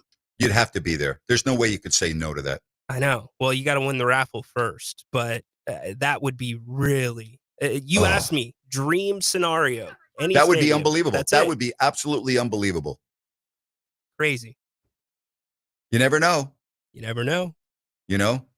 We'll see how my picks, we'll see how my picks go on Thursday. Somebody said, is it stuffing or dressing? They're different. Dressing is basically what you would stuff the bird with, but you don't put it in the bird. Right. Dressing, you put it in the bird and then you pull it back out of the bird. Too darn complicated for me. Just let me eat and then let me go watch the games. Would you please? So your dad did all the cooking? Everything from start to finish, including the most unbelievable desserts. And my dad would a lot of times have 20, 30 people over and would cook everything. And he was unbelievable. Absolutely. My dad loved cooking and was a phenomenal cook. He was incredible. I bet you can remember the taste of that food like it was yesterday. Well, his desserts were the best. People would come over. A lot of times he would invite people over just for dessert. So like you would do your dinner at your home and then come over for dessert and cake, coffee, whatever. You know me, I've never had a cup of coffee on my lap, but my dad did. But so people would come over and my dad would have the most amazing desserts. Like seriously, incredible. And people were just like, oh, his name was Bert. They go, Bert. You know, would be Bert. Oh, Bert. Whoa. Bert, you cooked this? Bert, you know, you made this? Bert, you baked this? Oh, Bert, you're unbelievable. Wait, you love sports and you go to like every Giants and Jets game, but you bake too? That doesn't add up.